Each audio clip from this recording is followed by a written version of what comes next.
Seems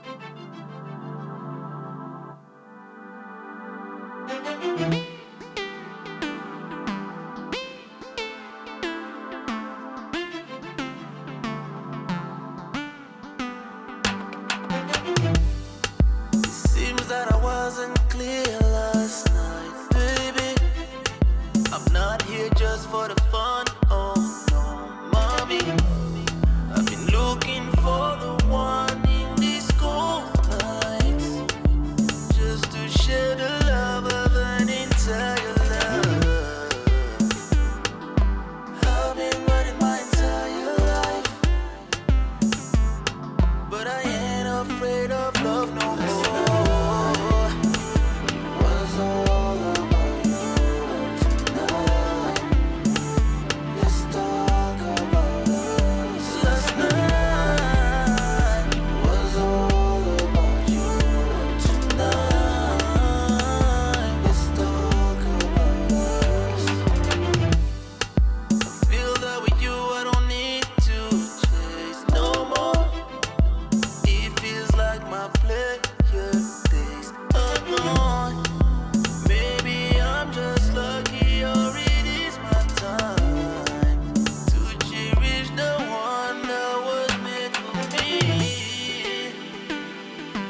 I've been running my entire life,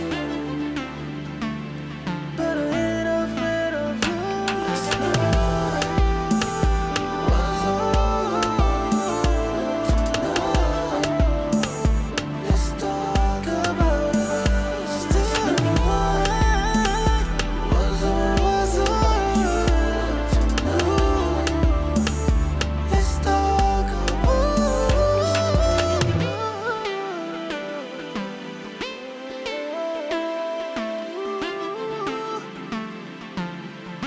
Let's talk about us.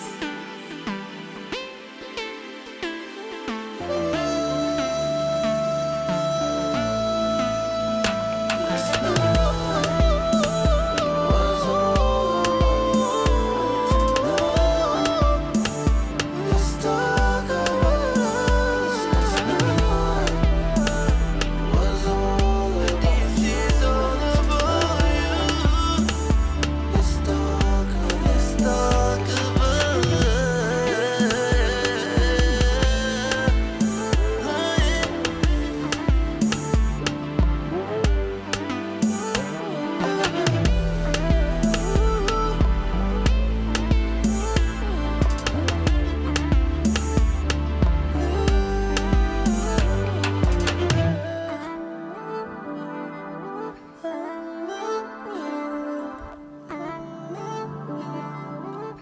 Think I found you.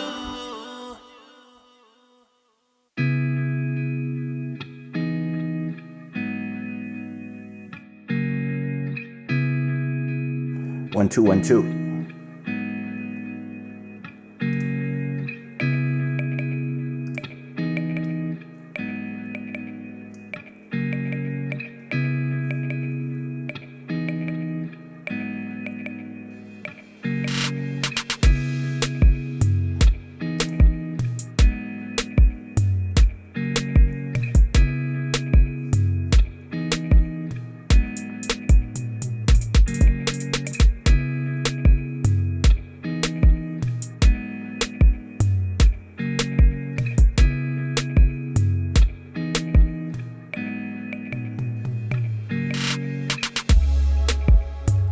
Woo!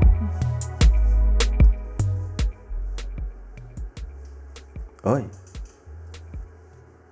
Boa noite. Boa noite, Tina.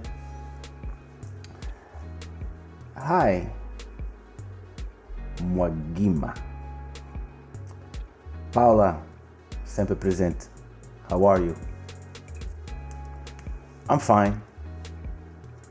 I've been a little sick though. Shit, Tina, tudo bem? Yeah, I've been having these strange symptoms. Hoping I'm not hit by the virus. But yeah, Yesterday I had a serious dry cough for the whole day.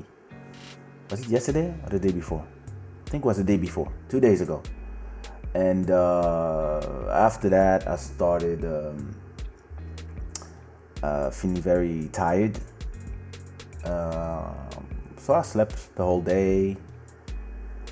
Yesterday it was less coughing less, really less. Then I got I slept, been sleeping. I never had a fever. Still just have a strange feeling here in my throat, but it is what it is. Depending on how I feel tomorrow, it might just be a cold, or allergies. But usually when I have allergies, it hits me more in the eyes and the nose, not like this. But because it's becoming less and less dry, the pharmacist just told me gave me some medicine that I have to take after this live before I go to sleep, and we'll see how I feel tomorrow. And if I don't feel better, just go to the hospital and get tested and see if I'm a lucky winner of the fuckery. Hopefully it's not that, and me and my family are safe. Can I put the whole just a chat? Can I have just a chat? Chat.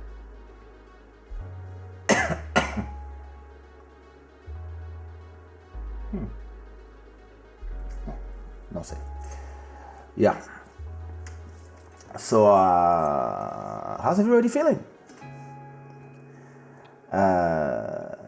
Tina, tá tudo bem? Paula, tudo bem contigo? Moagima, everything good? Everything good here. So I just wanted to... Milton Cruz. King Milton Cruz, how are you? How's your beautiful family? Long time. You're not passing by. Stay with us. How you been, bro? Long time. Boa noite, Tina. O que foi aqui? Hey there. So some updates. We are passing 60% new subscribers. I want to say hi to our 4 new latest subscribers: Jose, Carlos, Young Bullets, Aaron B. Williams.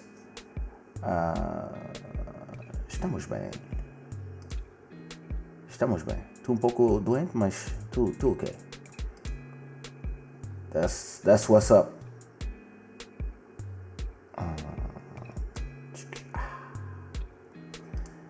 Hey, Muna's Music, what up?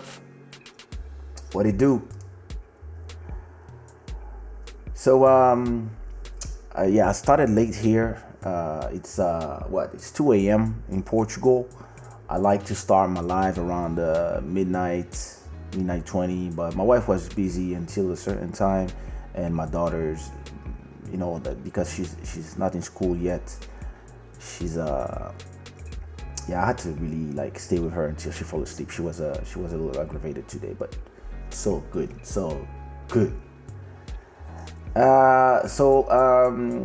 Before I answer your questions, if like Eric you have questions, go ahead, make sure you ask your questions here, and we can have a conversation about that. Pina, say Padawan, boa noite, espero que estás bem. Before I talk about the subject of tonight and answer some of your questions, have conversation with you guys. It's a show where we just talk between each other, between artists and listeners of music, and people who are just here for the vibe. I want to talk about the song that we all did together. That has been released Friday. So we recorded it live on this channel. That was an amazing experience. I never tried that. I'll make sure I do it again and write with you guys. I want to let you know that the song has been doing really good for first night. So it came out yesterday at midnight. So in 24 hours, 26 now, the song is already at 3,200 streams, which is amazing. My goal for every single is to reach 10,000 streams in the first week, and then I let them live their life. But 10,000 stream is amazing numbers for a first week, especially knowing that I do a song every damn week. Every Friday I have a new song. So the fact that I've been releasing this song one by one, it really it's something to know that we do 10,000 streams, and it's all thanks to you. So go ahead, go to Spotify or Apple Music or wherever you go listen to music, and go stream that song. And I want to congratulate Rihanna and Tatiana that helped me write this song. Of course, I gave them a cut of the authorship of the song, because it's only fair. So it was a team effort. So I love that. I love that we could do a team effort, and the song is so beautiful. For those who didn't hear it, it's on my YouTube channel. Go leave a comment. And before I talk about the industry, let me come here and read some comments and say hi to some people. Hola Mariam. Hola Kaysha. ¿Dónde eres realmente? Sou chinesa. Hey Julie. What up, you?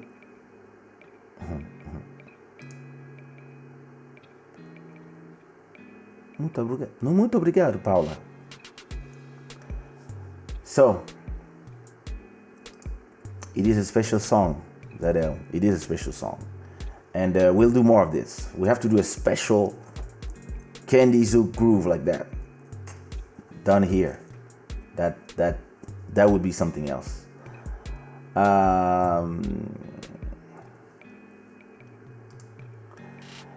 J'aime bien ta musique, mais depuis un moment, il y a moins de chansons avec des textes en français. Pourtant, tu as produit des gros tubes en français.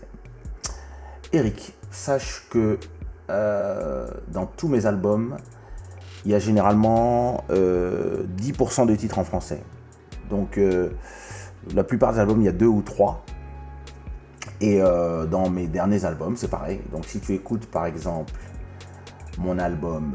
Alors attends, laisse-moi aller chercher mon album.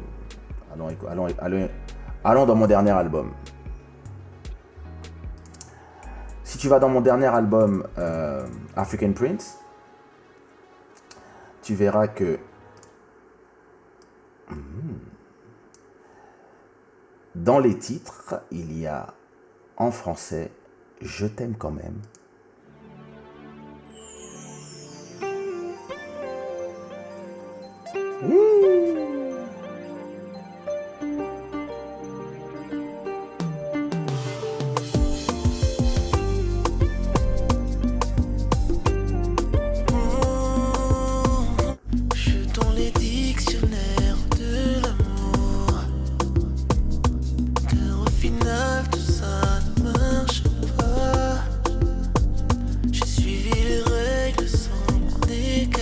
Ou alors, encore, je n'arrive pas à t'oublier. Je tourne dans mon lit, la recherche du soleil. C'est comme une maladie. Ou encore Une place dans ton cœur. L'amour, je commencerai par dire toujours le rêve d'une vie. Ou encore Ma meilleure amie. Je n'oublierai jamais toutes ces nuits passées à refaire le monde, à rêver de nos vies, pleurer, crier et se soutenir. Donc comme tu vois Eric, je continue à faire des chansons en français exactement comme avant. C'est juste qu'elles sont dans les albums, il faut écouter les albums. C'est quoi que j'avais mis derrière This is why. I still have a lot of French songs. It's just that. Mais t'as raison, prochain single je vais faire en français, tiens. Allez, voilà. On va sortir une petite chanson en français, ça fait longtemps. Oh, my boy. My boy, Moto Music. I always have the nicest tops. Thanks. Well, you know, the thing is this. You have to, this one is crazy. This is the Jamaican, flag by, of course, my brand, Shada. Let me show you.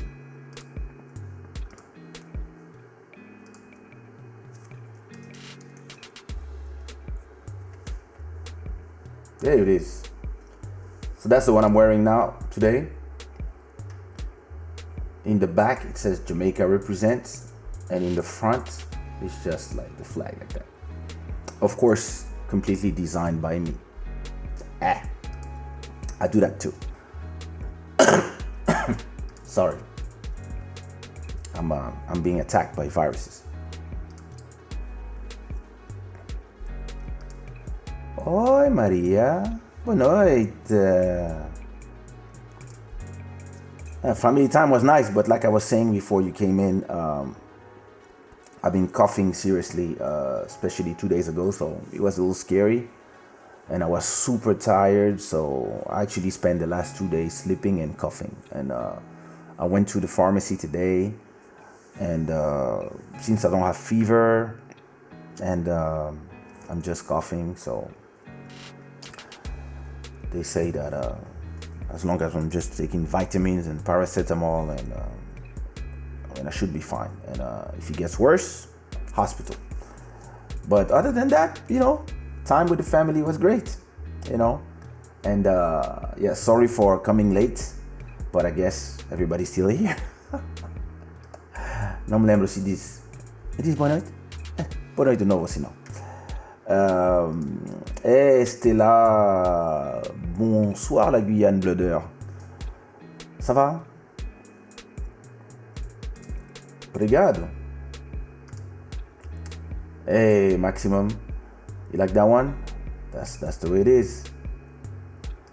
Merci. Thank you. Obrigado. Exatamente. Sensual. What up, AJ? How you doing? Everybody here. Muito obrigado. Shadaware.com. Malcolm Beats. Meu irmão. Adoro esse último beats. Acho que vou gravar aqui live. So listen, if you have questions, I don't really have a special agenda for today. I just wanted to come live and talk to you for a bit. I will be back tomorrow live with a guest. We'll probably speak French unless he speaks English. A beat maker that makes Urban Keys music. I'm working on it, bro. That makes Urban Keys music, and he has three tracks in my album, and we also have a special collaboration on his single. His name is Sami Sam Beats, and I think it's gonna be a nice conversation. I'm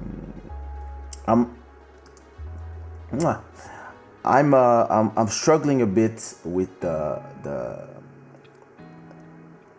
live, not doing the live itself, but deciding if I want to just have the live in on YouTube, or if I want to have it live on Facebook and Twitch and other platforms. So my problem is not, I mean, it's great to have all these platforms and people are everywhere, but I really want to have a community in a place where we can all be in the same place and have a degree of control over who comes here. And the more this becomes popular, the more people we have, the harder it is to control, of course. And it is an easier path to open to everybody, everywhere. Be live on Facebook, be live on YouTube, be live on another Facebook page, be live on Twitch, be live on all these platforms. But then the quality of the people who follow you might suffer.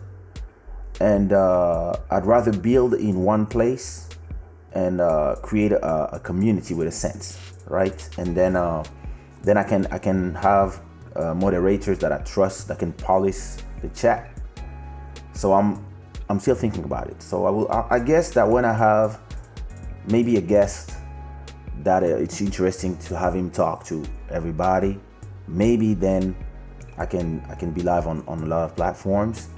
But if not, actually I prefer building my community here on YouTube, because I know that if I was doing those lives on Instagram, I would have 10 times more people.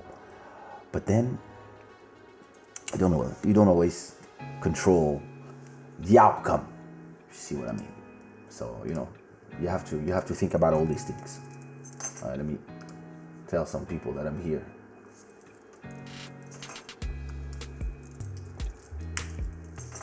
Let me call some gangsters.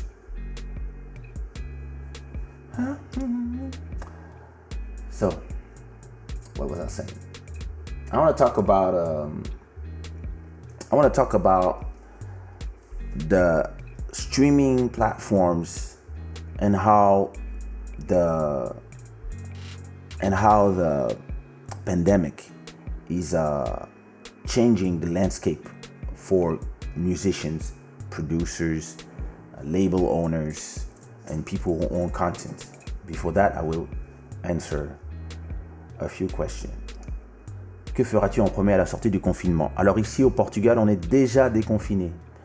Donc,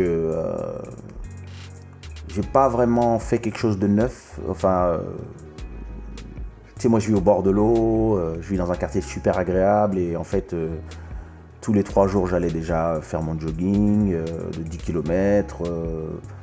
Puis c'est très agréable chez moi, même dans mon quartier. Donc on descendait tout le temps, même juste dans le quartier. Donc peut-être la première chose que je vais faire, c'est aller dans un autre endroit de Lisbonne. Peut-être aller au bord de la mer, mais pas au milieu des gens, mais dans un restaurant que j'aime beaucoup qui est au bord de la mer, quand il ouvrera, avec madame. Mais sinon, voilà, on reste prudent. Moi, tu sais, je comprends, des confinements, économie, etc. Mais moi, le virus, il est toujours là. Donc, pardon, je tousse déjà assez comme ça.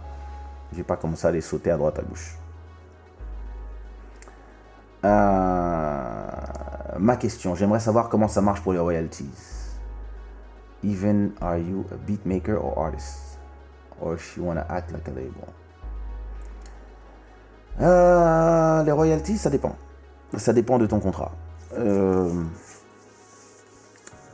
Ça franchement, c'est assez large comme question.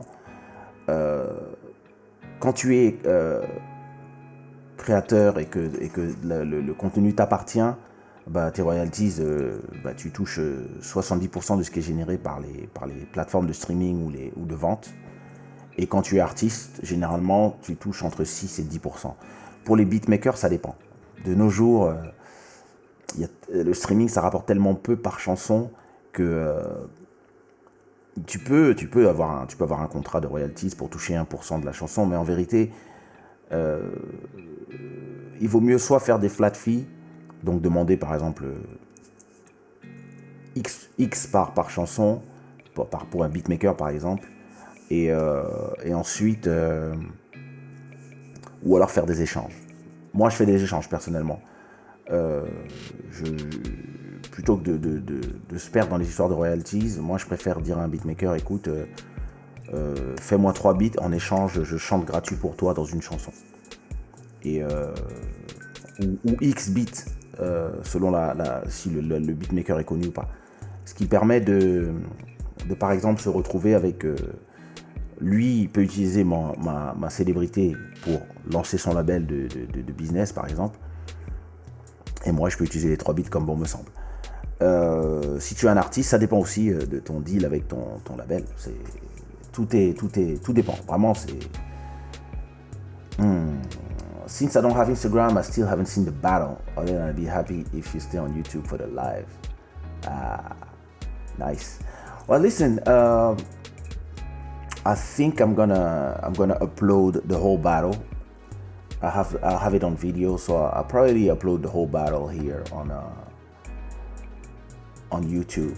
Might just need to talk to Nelson for him to make sure that the video doesn't get flagged on YouTube. That's the only thing that is for now preventing me from uploading it right now. But it should be fine. You know, we just play a minute of each song. I just need to make sure that he talks to the people in Sony and so that my channel is whitelisted, so that there's no problem playing his songs, because I know my songs, I own everything I sing on, so, and everything I played I own, so they can play here on this channel, there will be no problem. But then when it's songs from other people, it might be problematic. And even if you don't have Instagram, you can still click the link and watch it from the web, actually. If you go to my Instagram,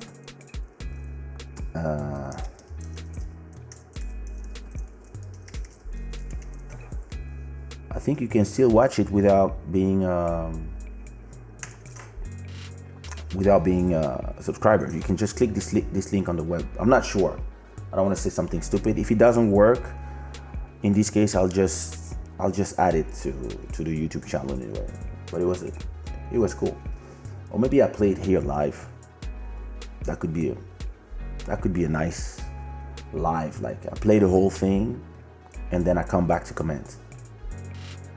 Would you ever do a project only Lingala? You mean like a whole album of 10 songs, 15 songs? Or just like a four tracks EP? If it's a 4-track EP, yeah, I could do it. A whole album, I don't know if I have the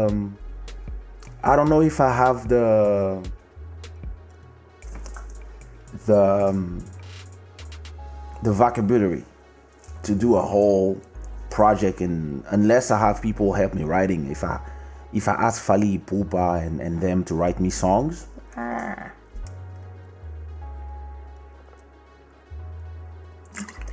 then I might. If not, I don't know. But man, who knows?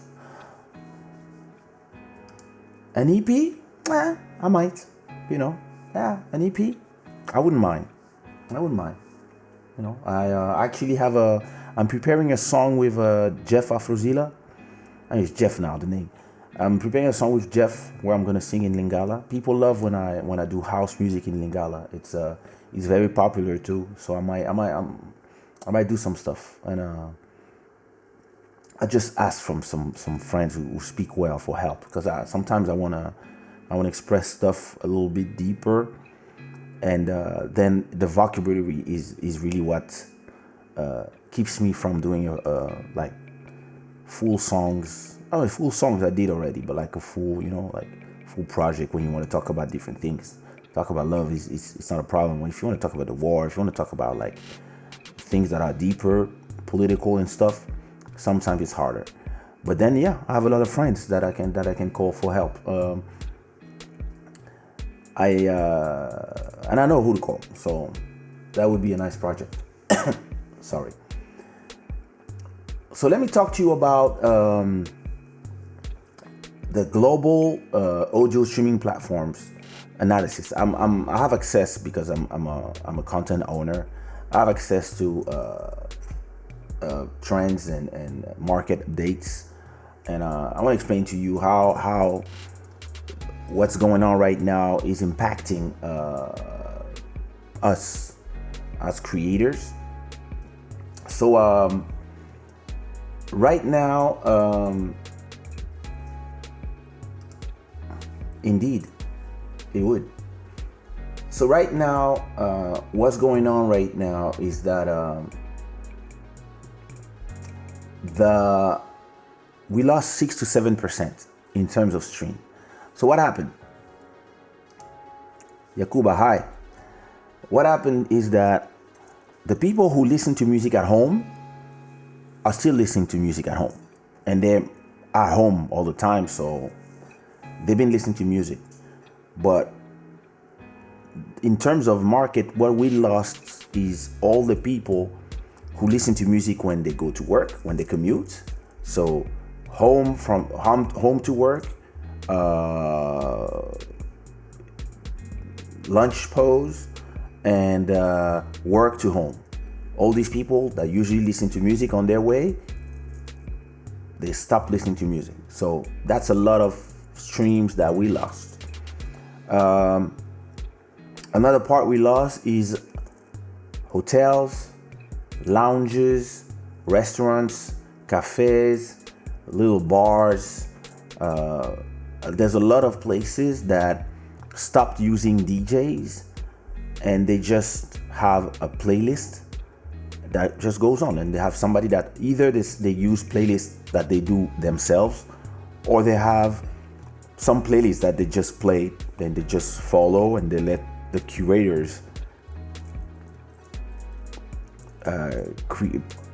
select the songs, and they do the rest. They just play the songs. And so all this is an amount of money that all the creators lost. So me, I was making around 900,000 streams on Kaysha. I have a lot of other brands, but on Kaysha, I was making around 900,000 streams every month, and it went down to 720,000. So I saw really like a decline in streams, and then it stabilized now, and it's starting to go up because my strategy was, instead of, and that's the same strategy I have for the stock market, instead of panicking when the plays are going down and it's not your fault, what I do, I try to fight the market and continue uploading new songs every week, so that, and I'm trying I'm trying to reach 800,000 without even like that, so that when the market goes back to normal one day and people start listening to music when they are on their way to work, I will reach 1 million. So it's just, I always think long term. So what's been going on is that, and it's also interesting, is that they say that the music that have been impacted more is mainstream music. Our music are niche markets, and we've been less impacted, even if I see an impact. Another thing is people are consuming a lot of back catalog. People are at home, so they listen to a lot of old songs that they know. So I have a lot of back catalog, so this is great. And most platforms are saying the same thing. But everybody's saying that it is actually a great time if you are not a known artist. Sorry.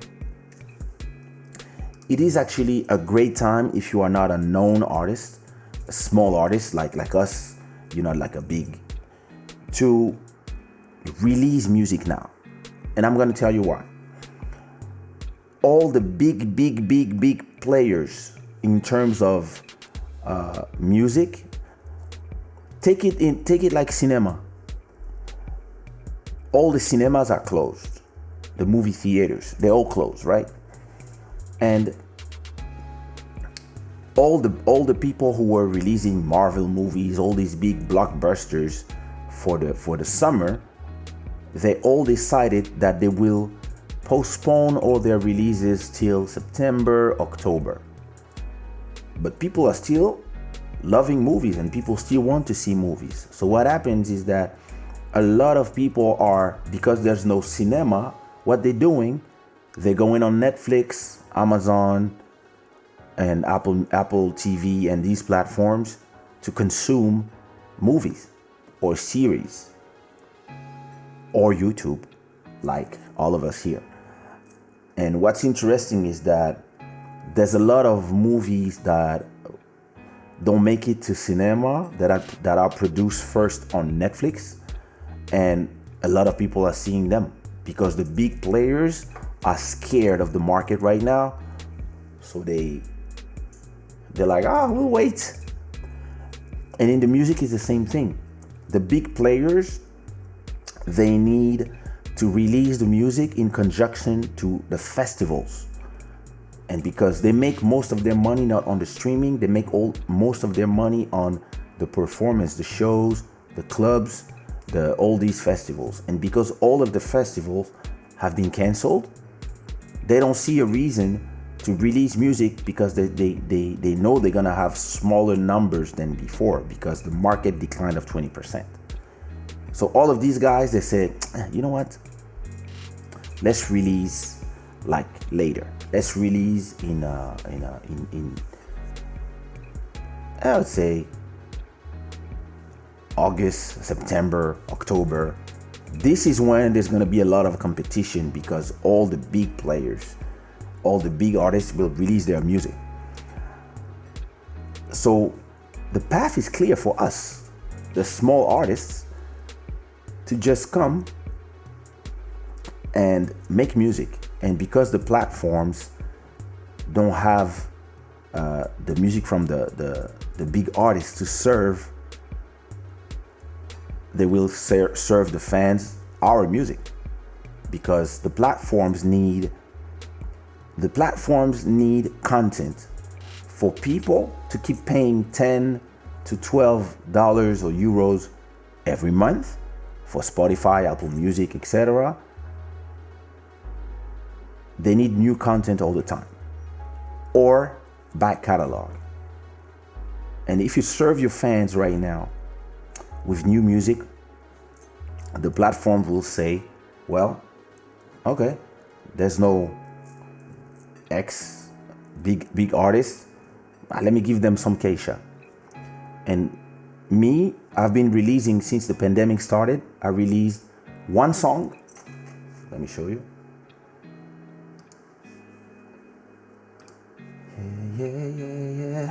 Yeah.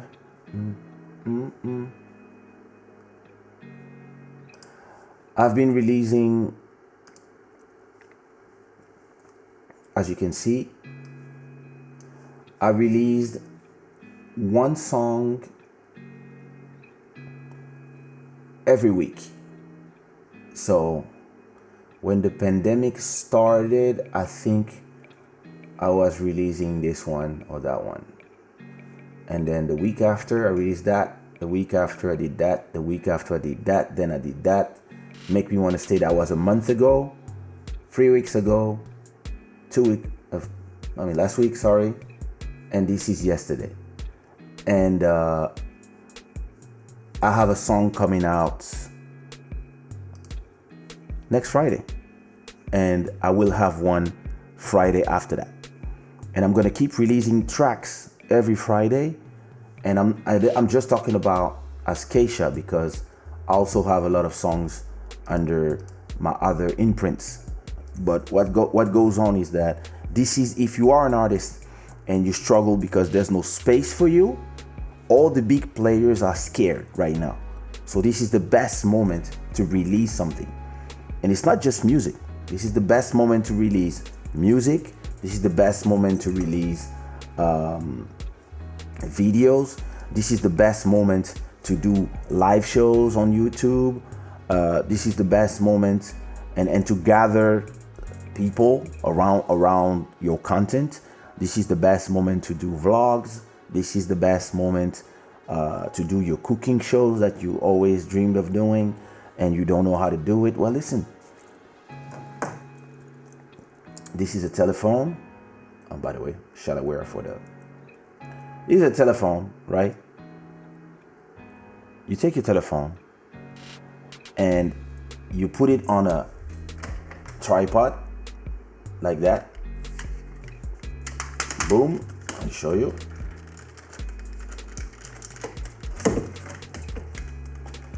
Okay, put it on a tripod like that.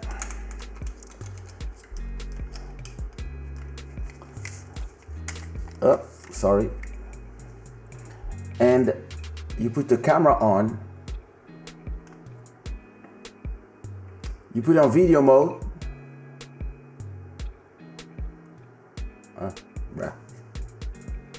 And you're ready. And you're ready to shoot something. So there's no excuses. The only excuses is people being scared. And people, a lot of time, they're scared to begin. People have no idea, but all the first vlogs I did on, I think my vlogs between, I don't know, the last vlogs of the last six years before, maybe 2 years ago, I was filming all my vlogs on an iPhone 4 or 5 or 6, I don't remember. And people loved it. People were watching the content. And we always think, yeah, but the content has to be, etc. We need a certain quality, blah, blah, blah, blah, blah, blah. But then look at the content we have on YouTube here. Look at the quality of this. And then go look at all the big shows. The Daily Show, all the talk shows, Wendy Williams, all of them.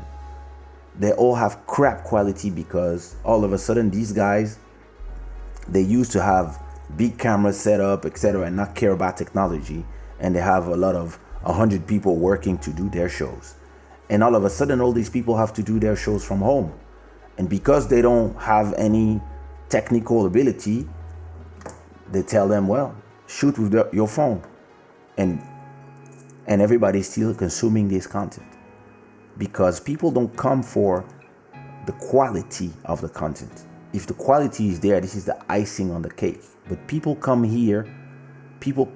to the content for the brand. They come for the value that you're giving to them. They come for the information, or they come for the entertainment, or they come for the fun. So don't think that because you don't have a camera, you don't have this, you don't have that you cannot start your cooking show, your advice show, your whatever it is. Just start. When you wake up tomorrow, start doing, and as you are doing, fall in love with the process of doing. Leave the result for in a year or two. Just start doing. Start loving the fact that you're doing it. Create content. Have a lot of content. When you have 100 videos, you can look and see, how am I doing? A lot of people are interested more in the result than in the craft of creating the content. And we are in a special time right now where everybody's at home, and the only thing they have to do other than be bored is listen to content. The news are super toxic, and people rather be on Netflix, be on YouTube, be on Instagram Live, etc. So go in one of these platforms and start creating content. And that's exactly what I've been doing. I've been doing new music. I've been mixing songs. I've been creating songs, sometimes with you guys. But I've also been creating new stuff, including this show right here, Club Shada. Je suis parmi vos fans. Merci, Yakuba, ça fait plaisir. Oi, Simone, tudo bem?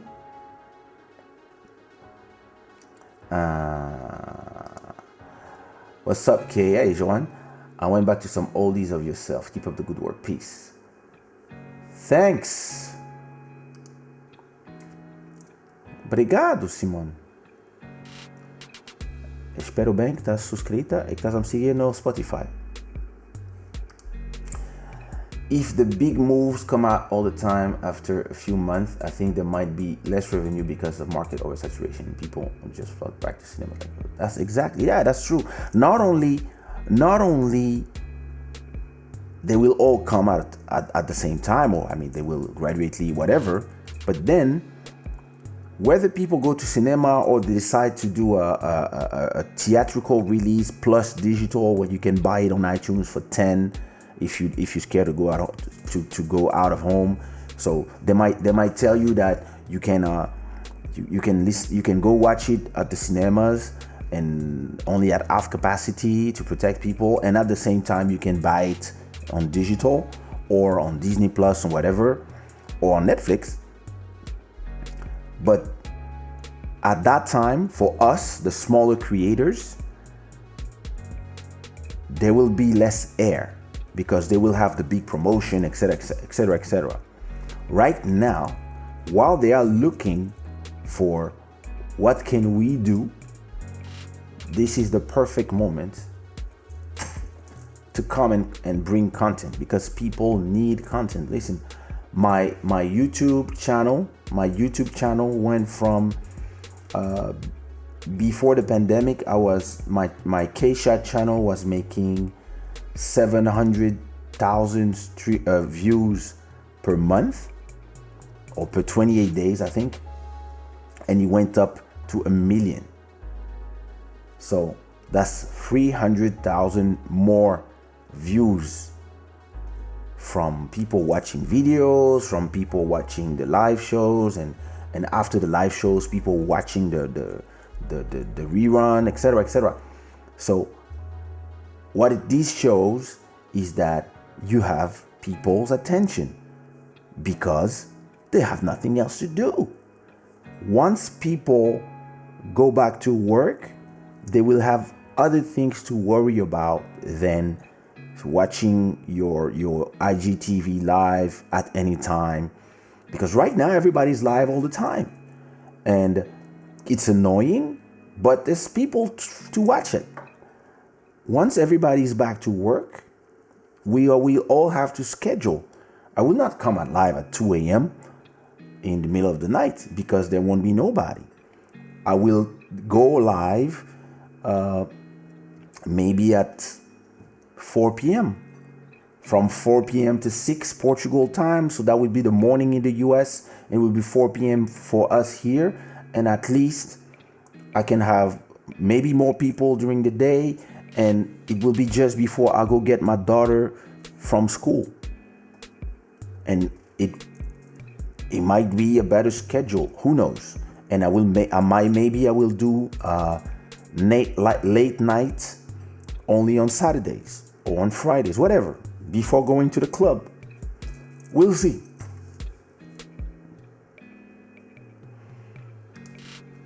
What up, DJ Montero? Hey, you came. Thanks, bro. NP, bonsoir. DJ Ezra officiel. Hey, happy birthday to you. Great. Just start, begin your project, be consistent, stick to your schedule, improve your content, have fun. Exactly. People forget that it's about the fun first. A lot of people forget, then you get sucked into the whirlwind of trying to be number one, or trying to kill, trying to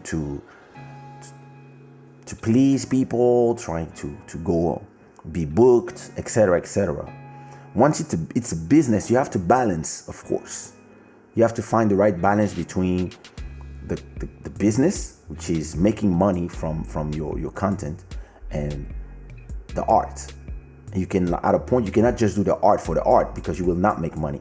And you cannot just make the money for the money, because you will lose the essence of your art. So you have to find the right balance. And sometimes you can say, oh, okay, today I'm just making money.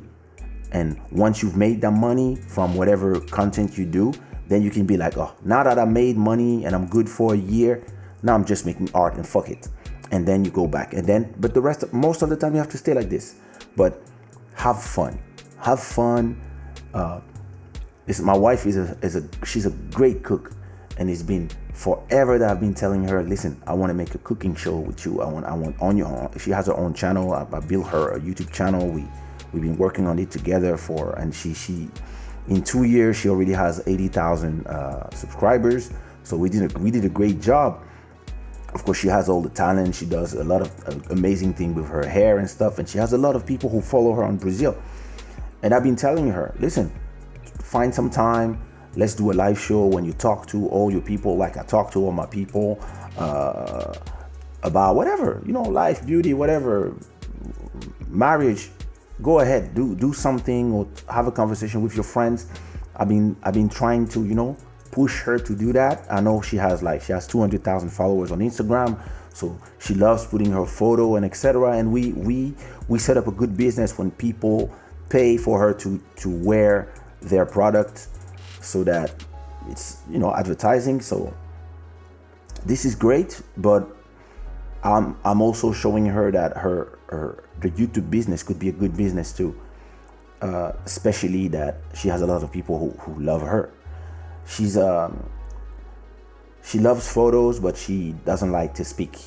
So that's why I'm trying to create, and I'm using what I'm learning here to create the right show for her, when she can come with her friends and have conversation and be candid and not feel like a robot because she's talking to a camera, and understand that maybe we can do a Zoom conversation or a call between her and her friends, and they just talk like they talk usually, and then all the commenters are here. So I'm trying to find things, but like I tell her, have fun. And same thing, cooking, that would be great videos too, and we'll create that content. It's just a question of don't let ideas just be ideas.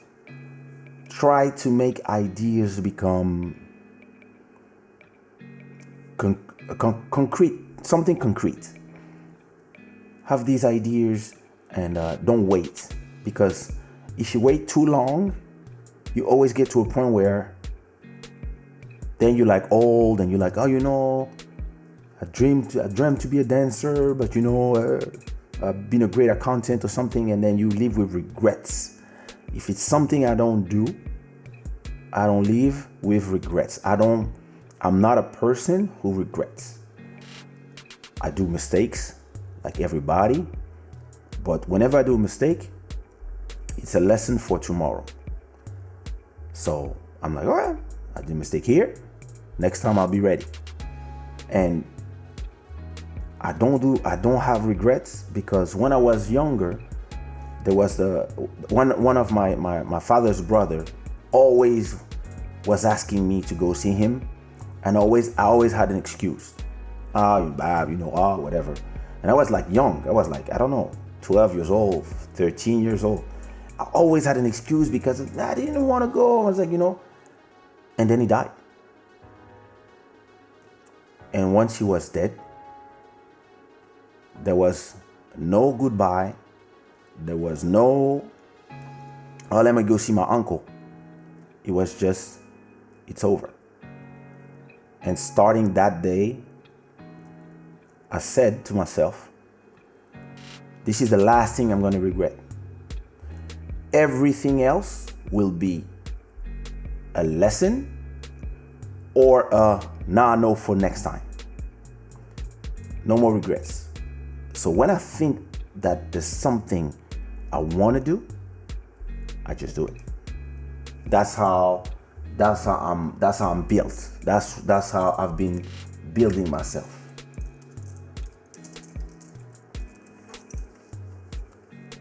And it's really it's a process of living and learning. That's why one of my favorite phrases that I say all the time is live and learn.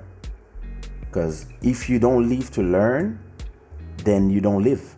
And if you don't learn as you live, then you will never learn. And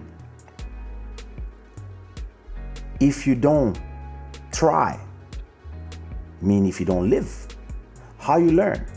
If you don't create today, when are you going to do it? Are you waiting for the confinement to be over and you have to go back to work to say like, oh my God, I don't have time to do my idea? Right now, you have time to do your idea. If you have a great idea, tomorrow, when you're on your sofa and you are about to watch Netflix, let me work on my idea. You want to write a book? Start writing now.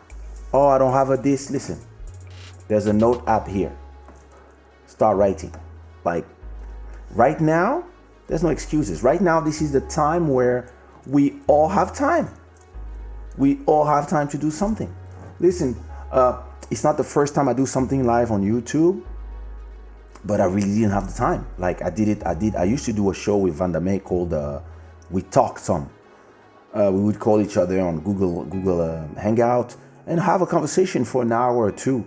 It was great. It was cool. And it was like 6 or 7 years ago. And or maybe more. I think it was 9 or 10 years ago because I was still in Paris.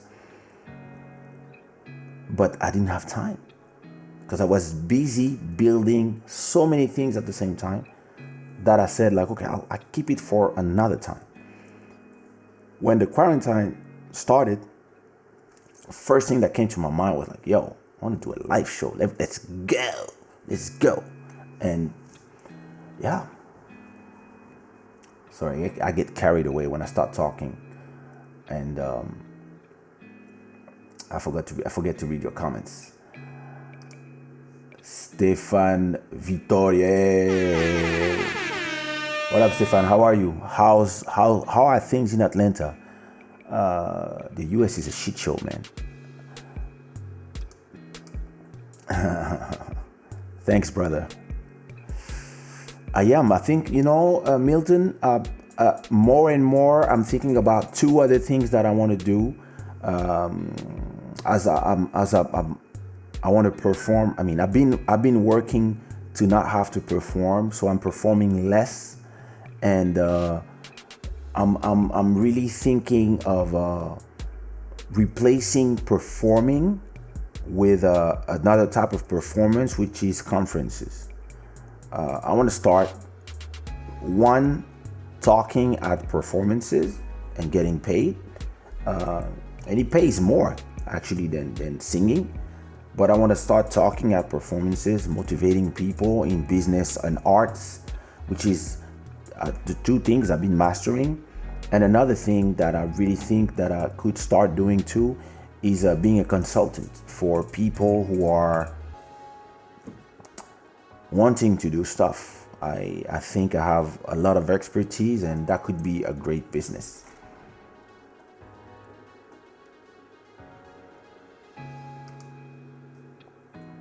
You said it, content, craft, and creativity. Exactly. And the more content you craft, the better your creativity will be, and the better your content will be, and so on and so on. When you start, dream about where you want to be, dream about who are your heroes and what is the quality of what they do, and then just go from there. Don't try to be there. The way we are, we've been building this for years. Start where you are and then go from there. Use your telephone. You don't have a tripod, use a book. You don't have this, it's okay. I have a microphone. It took me a lot of time to buy it. I have this big camera, but if you remember 3 weeks ago, this was my camera. And then I just found, I had to order something on Amazon so I could plug my big camera to this to have this beautiful sounding setup. That light, I bought it. I didn't know why I bought it, but I loved it. I bought it, and now I'm using it for that. The light that is there, I bought it in Thailand like 4 or 5 years ago when I was with my wife. I just bought it. Those fake plants, my wife bought them for her photos, and this became my thing. And now here I'm gonna put my YouTube plaque. Here I'm thinking about putting some neon, something to start. Like I'm gonna remove my daughter's carry thing when I do the lives, and I'm gonna decorate a bit. Like start, just step by step. The more you do, the more you add. And when I go to the next apartment, I'll make sure I will create a place for the live show and for all the recordings. It's like, content, craft, and creativity. Exactly. Oh, Elia, thank you. The advice that you are giving really applies to whatever occupation one has. I work in tech and I've been working on my projects on the side. I had to stop being scared and just do it. Just start. Yep. Like, listen, the worst thing is being scared. The worst thing is being scared to fail. But how are you gonna succeed if you don't do? You might do and fail. But listen, the best lessons I learned in life were from failure. I will start doing, I will choose a time of my life when I tell my story. My story from the beginning, and I will maybe do episodes where I just like talk for an hour about the whole thing. It's been a long time I want to do it. I don't know if I have to do it in like pre-recorded videos or live, but this is something that it might explain how I got here. And I didn't come here from victory to victory to victory to victory. There's been a lot of failures. There's been a lot of moments that I got scared. And I learned that every time you're scared, then you don't walk. When you don't walk, nothing happens. And then you let things pass you by. And you have to start. You have to fail. Listen, I've been in 90 something. I remember it was like my first store. I programmed my complete digital store called Sushi. Listen, I still have the graphics. Let me see. I still have the graphics somewhere. Graphics, let me see. 2004. Is it this? No. Where is it? Store. Let me see if it's this. 04. 2001. Let me see. Look, that was my first logo that I made in 2001 for my store for selling these things. So I've been at it for a long time. And wait, let me see if I found my program.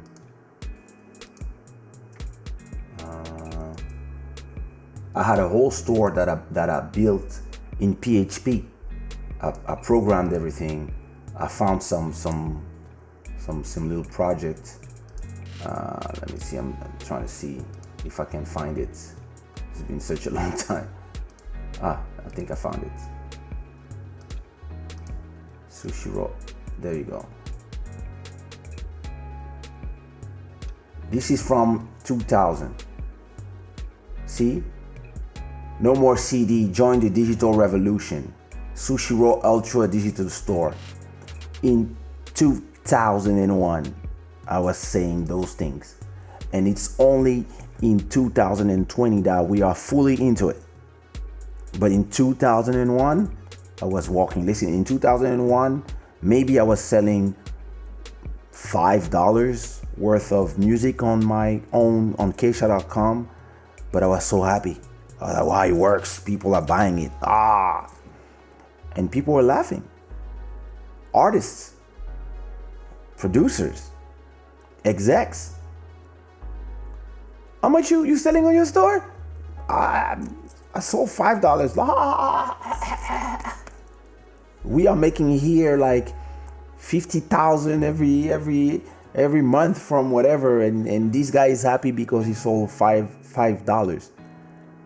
But I was happy because this was my independence that I was building, and I was building it in front of their eyes.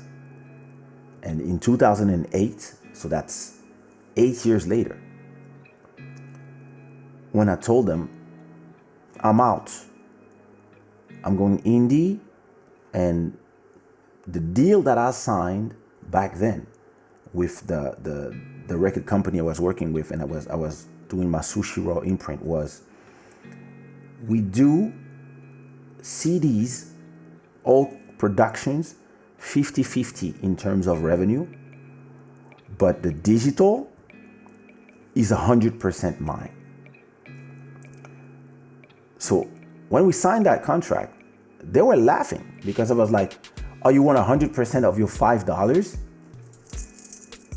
Yeah, go get it. And I signed a special deal for me, Kaysha. It was 60% for me, 40% for them. The rest of the catalog of Sushi Raw, Sumia, Eligio, etc. was 50-50. But all these catalog, 100% of the digital was mine. In 2002, when we had that deal, they were laughing. It was funny for them. By 2015, the CD was over, and the sales of CDs was completely gone. And the only thing that was selling was digital. And now I had 100% of the revenue from all the work I did between 98 and 2015.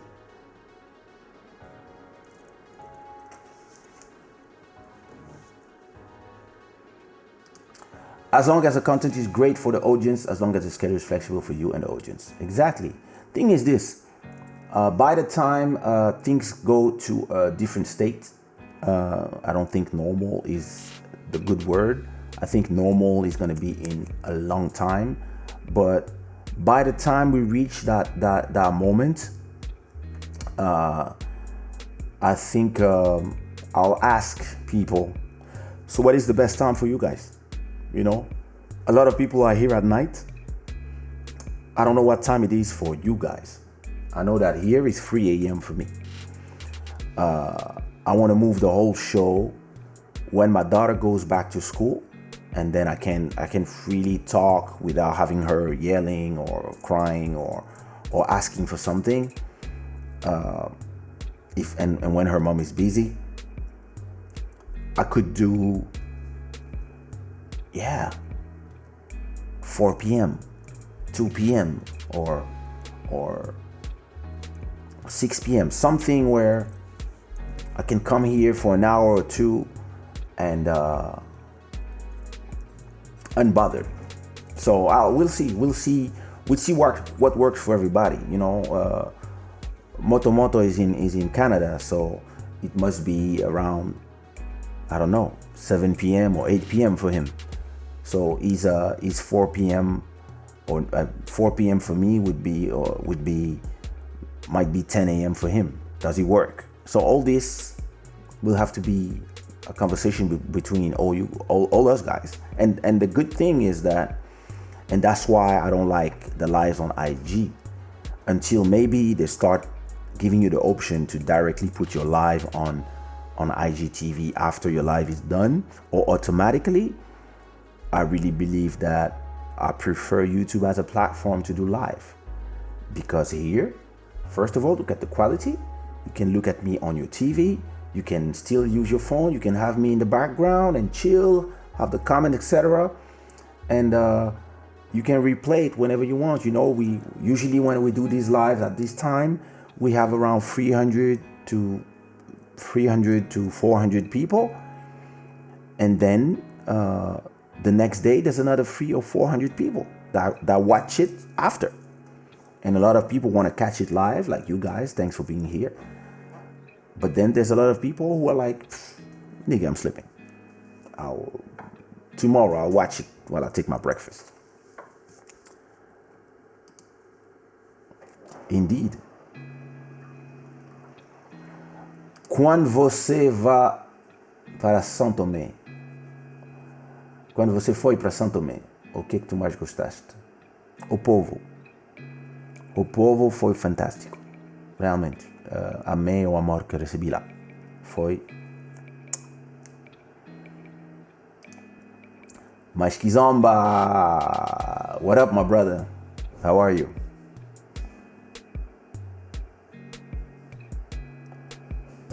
Comment vous contacter pour un live privé? love@kaysha.com ou kaysha@kaysha.com. If you can dream it, you can do it. I would say if you can dream it, you can work and do it. But you have to never forget that there's work involved. You have to work on it. A lot of people just think that dreaming is doing. You really have to understand that when you have a dream, you have to love working for that dream. Once you start loving the process of working for your dreams, then it actually becomes not work at all. We should think less and do more. I completely agree. We should that's what I do. When I have an objective, the only thing that happens with my own in my head is not thinking. It's just let me do the thing. That's the only thing that I use my mind less to think about those things and more to just organize itself in the things that I want to do. Sorry. La pire des choses, c'est de voir quelqu'un d'autre faire ce que tu pensais faire il y a quelques mois ou années. Et tu risques de paraître comme celui qui copie. Ah, très très vrai, cousin. Très très très très vrai. Yes, but everybody's doing the same thing. What can be new now? You know, the thing is this. It is true that everybody's doing the same thing. But the thing is, it's not everybody's doing the same thing, because everybody is doing the same of one of two or three things. A lot of people are talking, a lot of people are singing, and a lot of people are interviewing each other. So from these, some careers will emerge, some will go back to their normal life after. Some people will discover that they are great at doing live. Some people will discover that they are great at doing interviews, having conversations. I know a guy on Instagram. He's actually not even a talk show host. He's actually somebody that organizes, that shoot videos, music videos, and he was bored, and he just took his iPhone and he started talking on live about stuff. And all of a sudden, now he has a show. Now he has a show every day. It's not a show, but he comes live every day and he speaks hours with people about subjects, stuff about life. So there will always be a lot of people doing the same stuff. The thing is, what do you bring to the stuff? What is your value, and how many people are interested in what you are saying? So right now, how many people are on YouTube right now watching content? 100 million probably, if not more. And how many people are doing what I'm doing? Hey, Hamilton Diaz, new subscriber. Hello. How many people right now are on YouTube talking, on Twitch talking, on Mixer talking, on Periscope, on Instagram Live, on Facebook Live? there's a bunch of people that are doing exactly what I'm doing right now. The same thing. There's a bunch of people. But why are you here?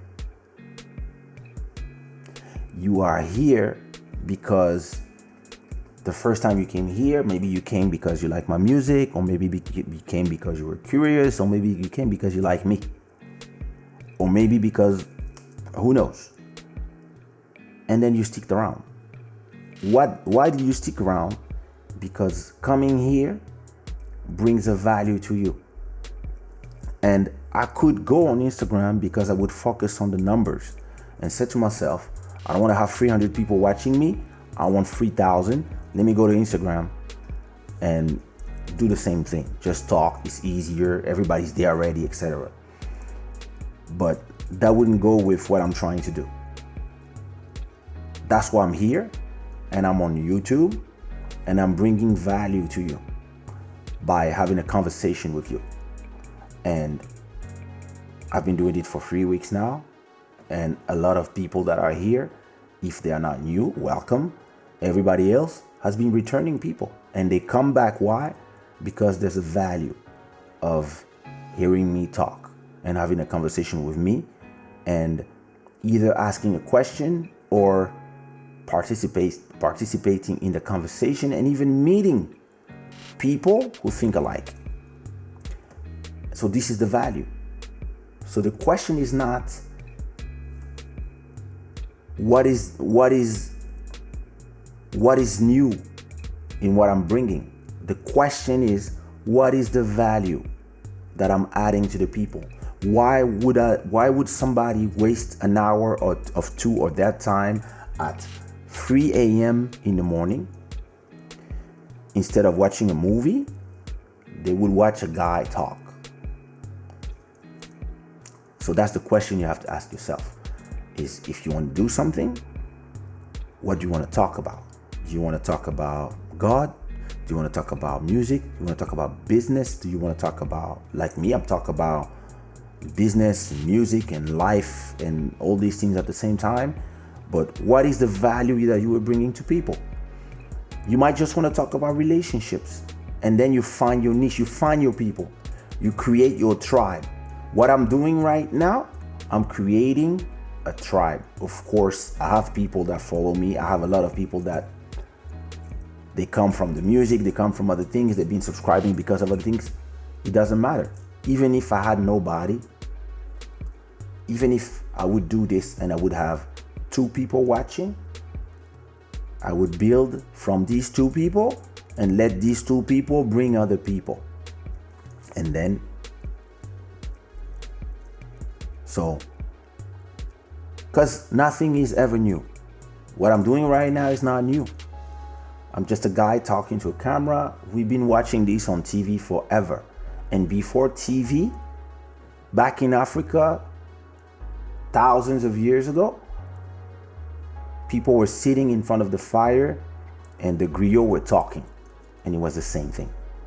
So the most important question you have to ask yourself is never, what am I doing new? Is what is the value I'm bringing to the people who are listening to me? And some people might see me talking and say, this nigga is full of shit, and I don't see any value in what he's saying. And I would tell him, yeah, get the fuck out of here. Live your life. If there's nothing for you here, you don't have to be here. You can just go somewhere else because there's a lot of choice. Choice right now is unlimited. You get out of this live, you can find 10,000 or 100,000 other lives right now. Even in not even from people you follow, but you just go on YouTube, you type, I don't know, Jesus live talk something, and you will find somebody talking about Jesus. You can find somebody talking about halal. You can talk to some Jews talking. You can have some etc. etc. You want to talk about cars. Somebody's there. You want to see somebody playing Fortnite. They're there. Everything is there. It's just the real question you have to ask yourself when you start your project is, why would people, when they have unlimited choice, why would people come to me instead of these other people? And the real question here, the only answer here is the value. The value that they get by listening to you. And sometimes the motivation that the people are saying, motivation is a value. Sometimes it's the comfort. There's so many reasons why people go somewhere. I know that when I'm on YouTube, I watch people. I'm a guy, I love to learn. So because I'm doing a live show, and I'm learning as I'm doing it, everything that I've been consuming these last 3 weeks is about live shows. It's about the program I use, Ecamm. It's about how other people are doing it. And sometimes I'm just watching other people do a live show just to see how they do what they do and see if there's something I can learn there, or sometimes it's nothing to learn, but I just enjoy.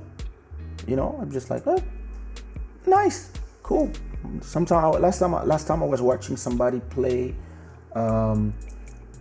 poker and talking at the same time about Black Panther, and it was just, and I don't know if I stayed 40 minutes. I don't really know if I was watching poker because I don't really, I understand more or less how to play poker, but it's really not like, I'm not a gambler. It's not my thing. And if I was listening to him talking, and at the same time I was on my Instagram responding to my comments, but I felt cool, so I stayed there for 40 minutes, and then I switched to something else. So this is the value, and yeah, like I'm telling you, as the moment that you bring value, you're good. Luis Moreira, boa noite, Mr. Abdul. Listen, you have to change your name, Luis. Change your name to Louise, because when the other one arrives, when DJ Soñador arrives, and he has the same name as you, I don't know who is who.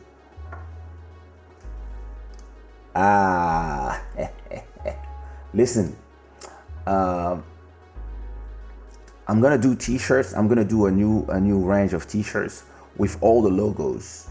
Let me go here. Let me show you. Where's my sushi roll? Do you remember that one? You had that one. Then you had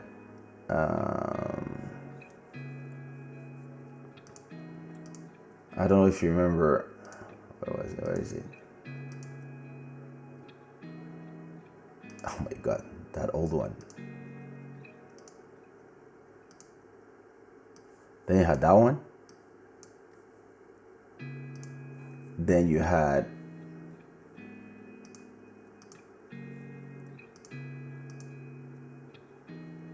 that's 2008. Then you had the 2010. That's the iconic. Where's my 2010? Huh. Strange. Well, I don't find my 2010 logo. I only have the Photoshop. Shit. I don't think this will work here. No, it doesn't. Well, the 2010, the one with the wings, right?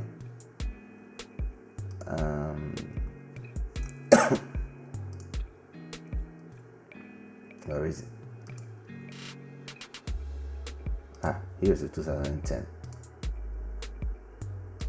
And you had the 2010.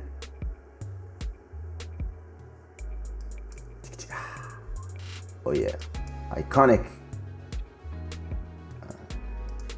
I'm trying to remove it and I can't. Okay. Damn. All right. Then you had the 2012 logo, but I think I didn't. So I use it. I use it a bit, but not that much. That's the 2012.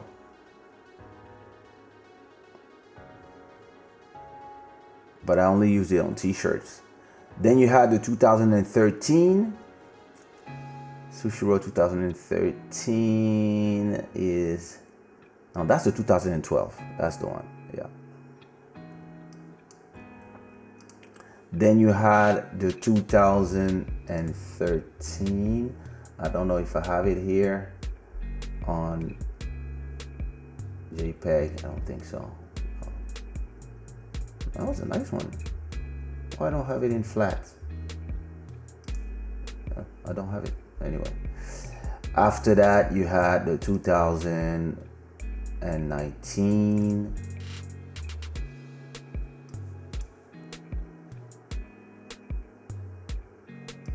I did that one, but I didn't use that much. I was not inspired by that one. And then you had the new one. I love the new one. The 2020 version. Where's the white version? There it is. Oh yeah. Oh yeah. I love this one.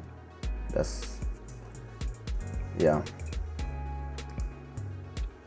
But the orange one I'm gonna do do some t-shirts with the orange one, or some nice orange sweatshirts with the logo, the old logo in white.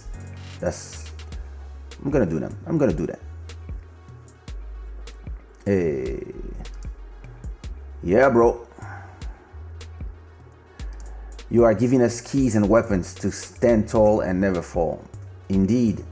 I cannot say that you will never fall, but at least you will know how to stand up again after falling, because it's a tough world, and a lot of people love seeing the people who are standing fall, and some people will make you fall just to make you fall. It's unfair. There's no reason, but that's what they do. Some of these motherfuckers, that's what they do. So all you can do is have these weapons and use them. Je pense que vouloir à tout prix que tout soit parfait pour commencer, c'est un grand défaut. C'est très très vrai. Et les gens ont tendance à faire cette erreur parce qu'ils ont peur du regard des autres. Or, si tu amènes de la valeur aux autres, et comme je disais tout à l'heure, regarde tous les talk shows américains qui normalement ont une super production, chaque épisode vaut 100 000 euros à produire. Maintenant, ils sont tous en train de faire des trucs au téléphone, ça a l'air c'est pourri par rapport à tout ce qu'il y a sur YouTube, et ils mettent leurs shows sur YouTube, et c'est fait avec des téléphones portables, alors que t'as tous les youtubeurs qui eux sont habitués à faire tout avec leur caméra, qui ont des...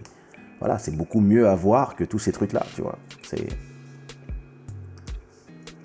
Oh, Nadia.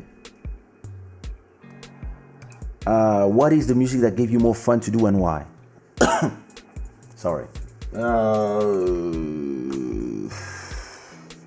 I could not reply to this one. And I have way too much music out there to say that there was one song that I had more fun. What I can tell you is that the most fun I had doing music was when there was a lot of people with me in the studio. Like some projects, I was really like alone and focused. But I also have a lot of projects that I would have a bunch of people there.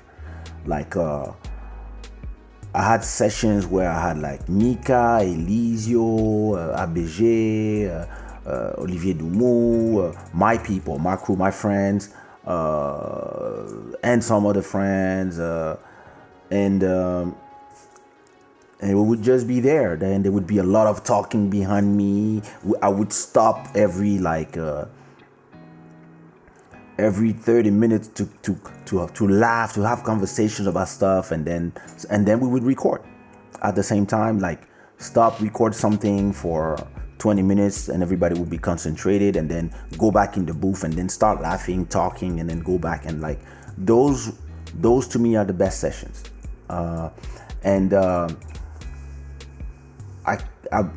I can't wait to be able to go back to the big studio and invite some of you guys, those who live in Portugal, to just come have a drink and just be there and chill while I'm finishing the album, and record with everybody. And actually that might be a good idea, to bring a laptop and the cameras and maybe do it live on YouTube too. I mean, continue to record my album live. I mean, that would be nice. The cousins? Nah. Come on. True. You know everything, bro. The 2010 is iconic. That's true. That logo is like the Batman logo or the Superman logo. Yeah. Nice. Indeed, it's a crazy world, but we have to do what we have to do. All we can do is make sure that in this world we come to the game with all the right weapons, because it's important to know how to attack. It's important to know how to defend yourself, and it's also super important to be able to know how to fall and to know how to take a loss, because sometimes the evil forces that are around you are stronger than you, and sometimes you have to know that everybody is here for you to make you fall. Listen, when I started Sushi Raw in 2003, I was just this guy who was African and who had a hit in the West Indies. And, some people liked it, some people didn't. Some people were like, yo, this is not the real Zouk, blah, blah, blah, blah, blah. And me, I was like, hey, I never said it was. So I was doing my thing, and I was like, as I always say, I was building my community. And I was like, guys, I'm not trying to steal your public. I'm just doing my thing. The problem is, by the time I sold 100,000 records, now I was number one Caribbean artist. Even if I was like, no, I'm just Afro-Caribbean. I was the number one artist in the West Indies, and I was African. And it started being a problem to a lot of people, because they were like, yo, this guy is not from Martinique, this guy is not from Guadeloupe, this guy is not from even Guyane, even if I lived in Cayenne for a whole year. You are from Congo. And I was like, yeah, but we're all brothers and sisters. This is the African diaspora. So we are all cousins, brothers. So yeah, if I do Zouk, what's the problem? I'm African too. And actually, listen, I don't have a problem with white people doing Zouk or Kizomba or Rumba or whatever, because we also do pop and whatever. And I'm a mixed person. My culture is mixed, so. But still, by the time I did my label and I released Sumia's album, number one, Eligio's album, number one, and my own album, number one too. And you would go to the club in 2003, 2004, and you would hear 45 minutes of only Sushi Roll music. And some people started feeling away. And some people that was smiling on my face. They were like, "Ah, my brother, da da da da da." And some of these people, we start together. Well, they start having reunions between them, and the objective was how to destroy Sushi Roll. And I'm a guy, I have a lot of spies. And at a point, I had to confront some friends.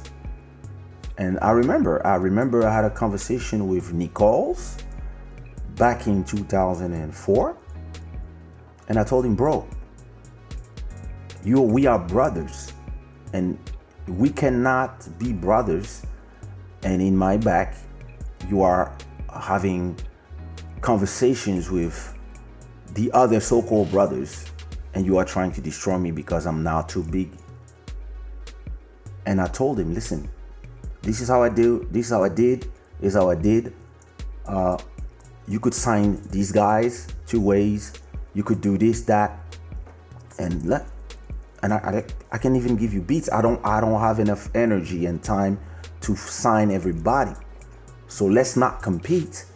Sign the rest of the people and make your money, and then let's do stuff together and we'll make more money. And then he was like, yeah, that's true, brother. Yeah, that's true. And that's how he signed Two Way. That's how he signed Marcia. That's how he signed all these people, because we had a conversation. But if we didn't have the conversation, he would probably band with the other one too and try to destroy what I was doing, because there's something about our people, and that's very sad, where when we see other people higher than us, we have like a strange reflex that we want to shoot them so they can go down, because we need our ego to be happy by the fact that they are lower or at the same level as us. What we should all do when we see somebody that's up there is try to learn from their work ethics and try to learn how they did, what they did, and what can we do to get there too. And most people are weak. Most people believe that if I destroy you, I can take your market. But in reality, if you destroy me, you destroy my market too. And if I'm not here, my fans or my followers might not be interested in what you have to give them in replacement. They might go somewhere else. And that's the big mistake of a lot of people. And I believe this is also one of the reasons why a lot of the artists that were huge in Zouk in the 2000 to 2008 era shot themselves in the foot. They were not able to be strong as one. They were only fighting between themselves because they were scared of not being able to eat. My philosophy has always been, always been, together we are stronger than apart. If I can help people, I always do it. If I can, and if it goes with the brand that I'm building, of course. If there's something I can do and there's money to be made together, I will always choose making money together. I had a new subscriber, Nima. Bless up. I did a project in 2004 with somebody, and we generated with that project 100,000 euros. And so normally the way it was supposed to be shared was 33% for me, 33% for that person, and 33% for Section Zouk that was doing the distribution and the marketing. So there was 66% of the money left. And my partner at that time invented something, because he was like, oh wait, there's 66,000 euros. Nah, I'm not gonna give to this guy. I want all the money, because 66 is more than 33. That is true. So he invented something so he could steal all the money from me. He invented some cost and whatever, and I knew what he was doing. So I look at him, I was like, oh, that's how you want to do it? Okay. Take all the money. He took all the money. I was super disappointed, of course, but I saw it coming. And then he start not only threatening physically, but then also having a smear campaign by telling everybody that I was not a real producer, that he did everything by himself, and he tried to also talk to all the artists I was working with for them to come to him. So he was trying to steal my whole business, right? So, you know, those things hurt. What did I do? I waited. I heard everybody talking. A lot of people were believing what he was saying. A lot of artists were seduced by the dark side, because it's always more seducing. Some people went there, and the project we did was for one artist, and that artist, I did everything. I did the music, I did the melodies, I wrote some of the lyrics. So now they took all the money. So me, I'm like, all right. 1 year passed. Sorry. 1 year passed. 2 years passed. Nice time to do a new album. And now they're realizing that, oh shit, who's gonna do the beats? Who's gonna do the melodies? Who's gonna come with the vision, the creative vision for what we're gonna do? Now that I stole all the money from Kaysha. And this motherfucker called me. Yo, hey, what up? Like, what up? Ain't you gonna come work for your artist? And I'm like, nigga, it's like, that's your artist now, good luck. And the person, that's when they realized that, oh shit, I'm not gonna be able to have this guy and work on the future with him, because I was done. Because me, you can do me one time. So what happens at that time is that person made the album without me, and the album flopped miserably. They completely flopped. Then they did another album after 4 years, and they flopped again. Then everybody came to ask me, yo, sorry. And I was like, yeah, whatever. But what I'm trying to say is that, yes, let's say we have a business together and we can make 100,000 together. There's 50 for me, there's 50 for you. But because you're greedy, you want to take the 100 now. What about in 2 years or in 1 year, we could make the same project and make another 100 together, and you would have another 50 and I would have another 50. So now you have 100. And because we are making money together, in another year, we're going to make another 100. Or maybe because our project is starting to be popular, maybe the third time we're going to do 200,000, and there's going to be 100 for you and then another 100 for me. And then in another 2 years, we're going to do another project, and there's going to be another 200 for you and another 200 for me. Sorry, another 100 for you, another 100 for me. And if you do your calculation, that's 300,000 for you and 300 for me that you could have made if you were not greedy and you wanted 100 now and fuck a business relationship. And I meet more people like that than people who understand that sometimes you have to do things long term, and it's better to make money together for a long time than try to steal all the money for you for one time. Because yeah, he won 66,000, he robbed me, but if he worked with me on a long term, he probably would have made from that project just alone 500,000 on his part and 500,000 on my part.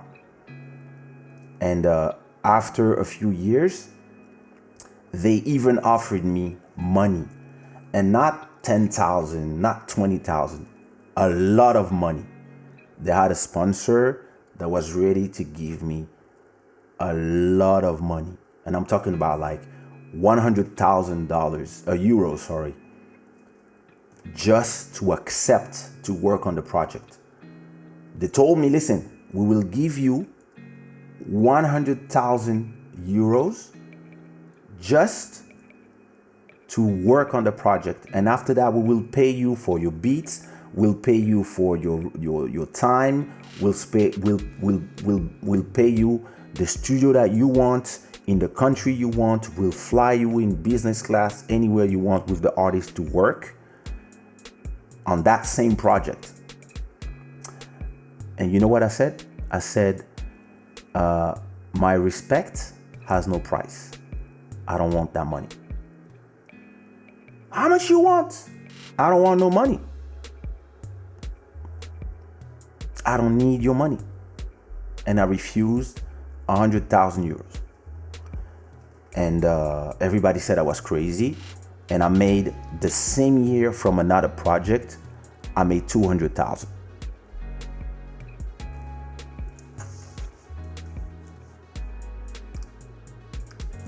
What inspires you?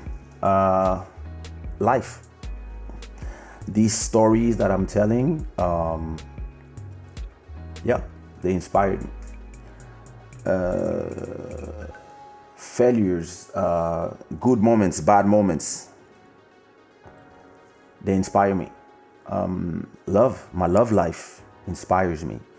And some of the things that I do, they inspire songs, but they also inspire a way of life, and they also inspire instrumentals, like the one you are hearing in the back.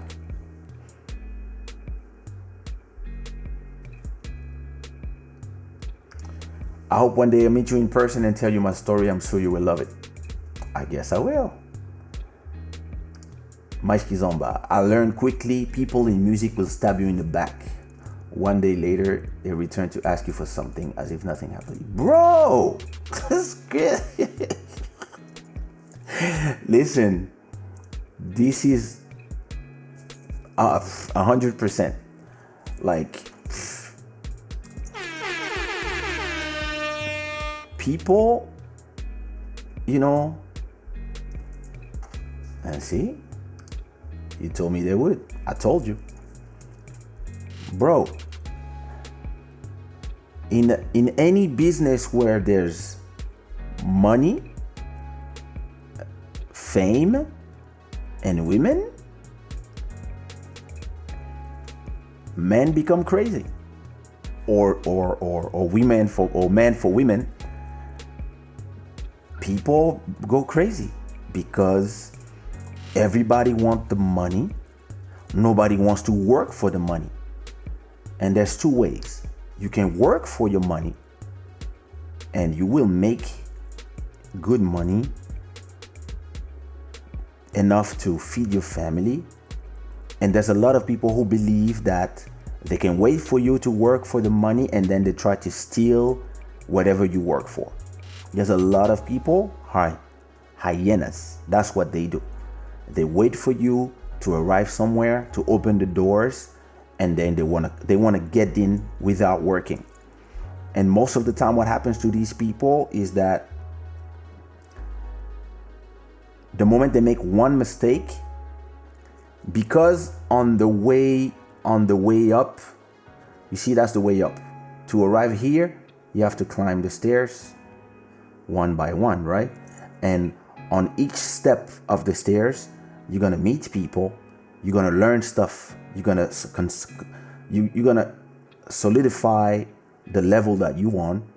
It means that even if you are at step 100, if you go back, I don't know, to step 95, you might just stop there because you have people that can help you. You have people that you help arrive somewhere, so they respect you, or you just solidify your business enough that you can just fall back and be cool.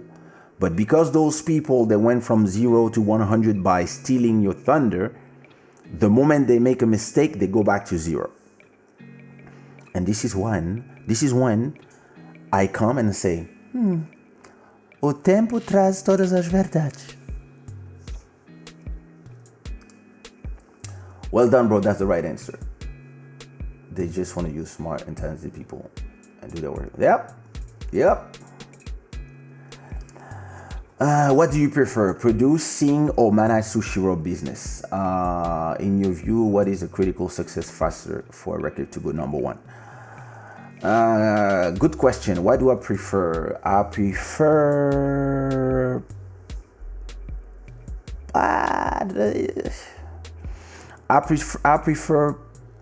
in order. I prefer managing my business, but to be able to manage my business, I have to produce and I also have to sing on the production. So the business part is really something that I like, but because the content is part of the business, I have to do the content. If I had 10 people who could do all the content that I do and just manage the business, would I do that? Or if I would just do the content and have somebody manage it for me, I think I'm too much of a control freak.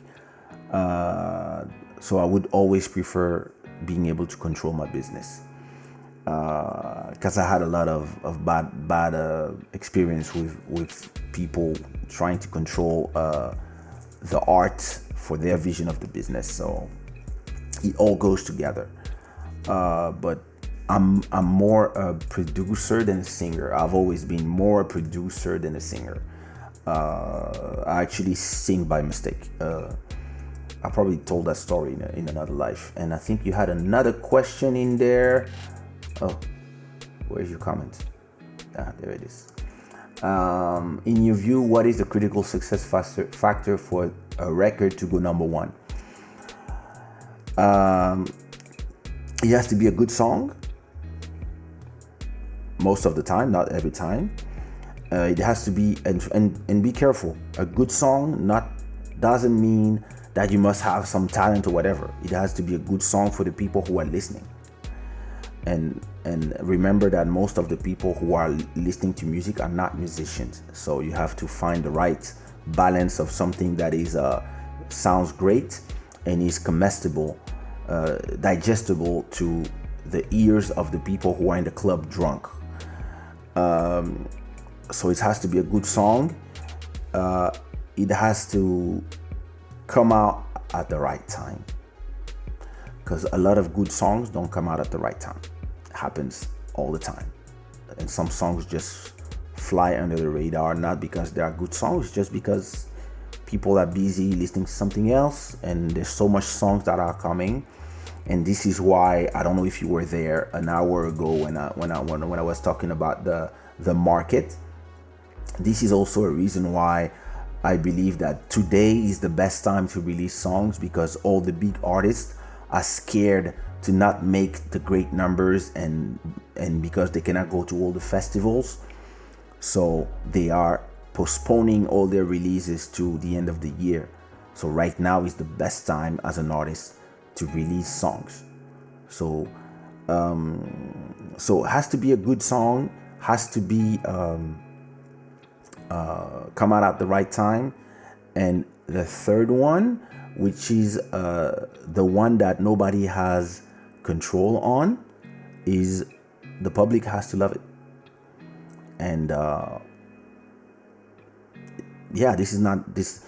Those two first can be materialized, can be, I mean, the more songs you do, the more you understand this works, this doesn't work. When I do a cover, I will make that amount of money. When I do an original, I will do that amount of money. When I do something crazy, I will not make money, but I will be happy. When I do something super commercial, my fans will be like, yo, bro, but I will make money. And then you can find your balance going from one to the other. But the love of the public, there's nothing you can do. Like, I started talking almost 2 hours ago, and there's the same number of people watching, and some are coming in, some are coming out. But the reason why they are staying, of course, there's the value that I'm bringing, the fact that I'm answering the questions. But there's also a lot of people. There's also the fact that it's nice to see me and hear me talk, and that's not something that you can actually work on. I know a lot of people that give great value on YouTube with the tutorials they give on content and how to work. And I'm thinking about one particular person. Like, every time I go to his videos, I watch his videos, I subscribe, and after 2 weeks I unsubscribe again, because I don't know, like, when I see him, I'm not comfortable. It's like he has no charisma, and he has millions of followers. He's like, a lot of people respect him and stuff, but every time I see him somewhere, I'm like, sometimes I force myself. I'm like, I want to like this guy. And it's been years that every time I watch him, I'm like, nah. And it's something that you cannot control. Like, this part you cannot control. I always say it, like, I always joke with Judge when we are together. I call him the golden child. And it is true that whatever he does, he has the love of the people. When you have the love of the people, even when you do mistakes, they feel better, because the people will support you even if whatever you do. And this is amazing to have. And this is not something that is because of his great music. He does great music. He's a great singer. But it's not because of that. Of course, it's part of it. But he has the charisma. And the charisma is super important. I produced some artists. I remember I sat down with them at a point. I told them, bros, I'm not going to continue with you guys in the label. And I will help you. I will put you in compilations. I will do whatever, you need beats, call me. You need to sing with one of the artists I work with, no problem. It will always be yes. But I cannot invest in you guys because the people are not interested in you. Yeah, but we have talent. You do, but the people are not interested. And yeah, happens.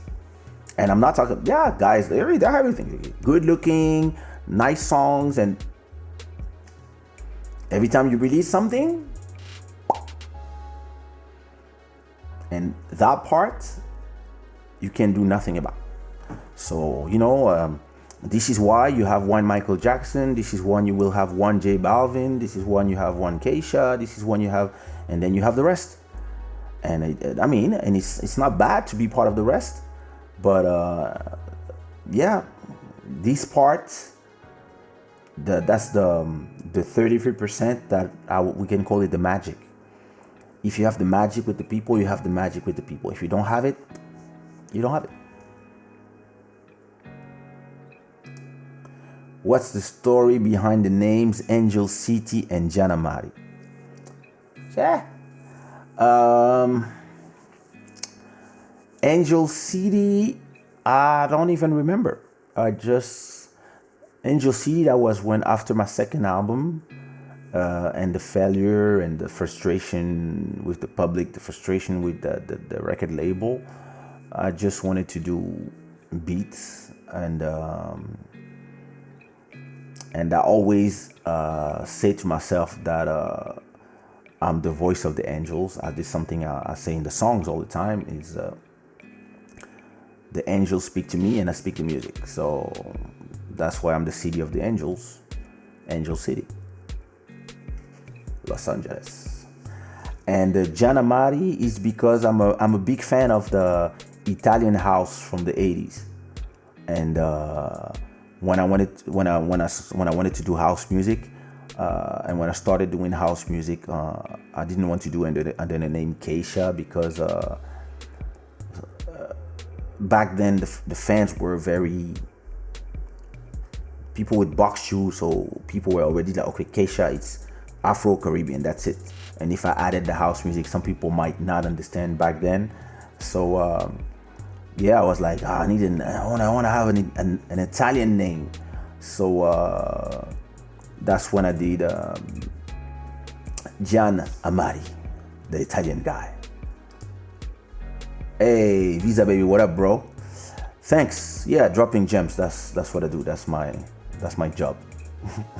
That's why one of my names on Spotify is Diamantero, because people were always telling me, yeah, you guys, you are the guy who makes diamonds. Not only like your songs are diamonds, but also the things you say. So they start calling me Diamantero.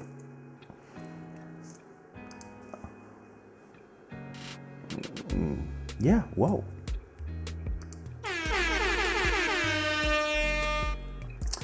I come back here because the music brought me here years ago. I make the choice to be around positivity, and that kept me following. And I can support your win and also win through the value I get besides the music. Exactly. Thank you. It's, the key to this business. The key to this business is to understand why people are here, and then to build your brand and learn the other things that you can bring as a value to the people. People might love you for your music, but then after they hear you talk, they discover that there might be even more value in hearing you speak. And then they come to listen to you speak and have conversations with you about anything. Whereas some people, yeah, they just make good songs and it might be enough. But then you have to give more good songs for the people to come back. I mean, they come back for your old songs, and sometimes they might discover the rest of the things you do, because I make songs, I make clothing, I make hats, I have 8 YouTube channels. I don't promote them because I want them to be discovered organically and to grow find their own people. Whereas a lot of people make the mistake of saying, oh, this is me, go listen to all my stuff. And I have 6 different names on Spotify. But all those names, including Angel City and Angel City is what you're listening on the back, and Janamari, or I didn't promote them as, yo, this is me, Kaysha, doing other genres, because I really wanted the people who are listening to these ones to be different people, so that the people who love Kaysha don't come and compare. And it's harder, it takes more time, but the fact that I have a successful imprint, I have 2 successful brands that are Kaysha and Sushi Raw. So I can use those to make the money, and then I can use the smaller brands to have fun and continue having fun. And I can even do commercial stuff on Kaysha when I need to, and stay completely on a fun level, on a discovering level, on a scientist beat making level with my other brands. So yeah, the value, it's all about the value. I would love to see you making a video of the song Broke My Heart. Listen, back then a video cost so much money that yeah, there's a lot of songs that I wish I could do the videos. And Motema, Question My Heart, like I have a lot of hits that don't have videos. It is just that back at that time, my vision was making me not be able to just enjoy the fact that I had number one hits all around, but I wanted to build what was next, which was working on other people's projects. So every time I was not in the studio, I was on tour. And when I was coming back from tour, I was raising my boy. And so I had to go to Belgium to stay with my family. But then I would have to go back to the studio and then go back on tour.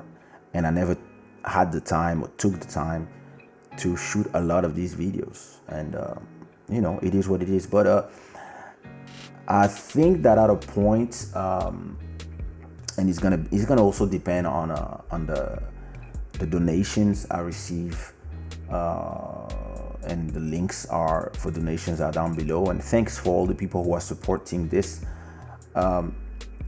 I probably will shoot on this setting because I love this setting of me just here singing some of those songs, to have images of this. Like it might be interesting.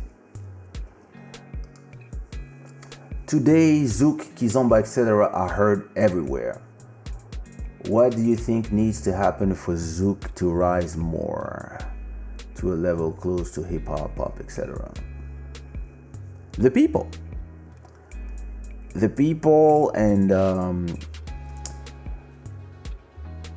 I'm gonna tell you my opinion. My opinion is that the lack of unity that I was talking before is what is preventing those genres to go on a higher level than the niche markets.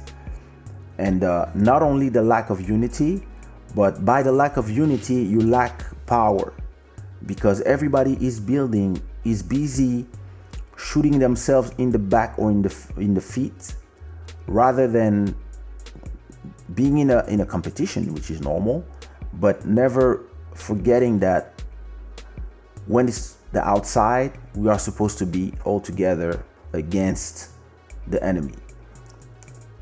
And what happens is that everybody is building their own thing on their turf. So some get big and they want to get big alone because they are more scared than you, the other artists, taking their place than than thinking about how together you could take over. So some people will just do everything to be the only ones who are invited to festivals, so they can charge 10 or 15K per show, and they want to be alone doing that. Where the good, in my opinion, of course, the good strategy would be, let's get together and organize our own festivals, so that we all get paid 15K because we own the festival, and then we can then help all the younger ones that need exposure. We put them in our festival and they come sing, and we pay them, and we create a safe space for everybody, and then we can compete inside of that. But then we are strong enough to go to the TV stations and tell the TV stations these are our terms. We want our music in there, because the TV station don't want our music in there. The TV station want the music that they control. They want the music that sound like or look like them. And a lot of the people who run the TV stations have no idea. They know what we do, but sometimes they will choose one person and they will put them there and say, see, yeah, in the summer, here's your heat of the summer. The rest of the time, nada. And it's our fault. It's our fault because we should own our networks. We should own our own TV stations. We should own our radios, and we should own our publishing, and we should own our record labels. But most of our heroes, they dream of being signed to Universal of Sony instead of building their own. So to a lot of us, winning is signing to Universal or Sony or etc.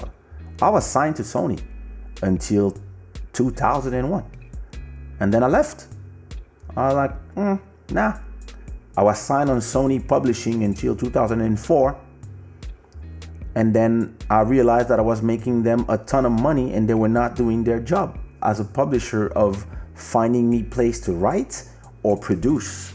When they had all the rappers, all the R&B singers, I was making those beats that were better than a bunch of people. But yeah, so I was like, well, I don't have nothing to do here. And by the time I started doing my own thing in 2005, I think, when my contract with Sony Publishing was over, I probably brought them in copyright money, I don't know, something like 200,000 euros in 4 years. And they wanted to sign me for another 7 years. And I told them, okay, you want me for another 7 years? So I want 400,000 euros. I want 200,000 as a gift and another 200 as an advance. And you know you're gonna make that money back, because if you want me for 7 years and I make probably around, at that time I was making 100,000, more or less 100,000 of publishing money every year. So I was like, if you want to sign me 7 years, you will make 700,000. So you can give me 200, and you can give me an advance of another 200.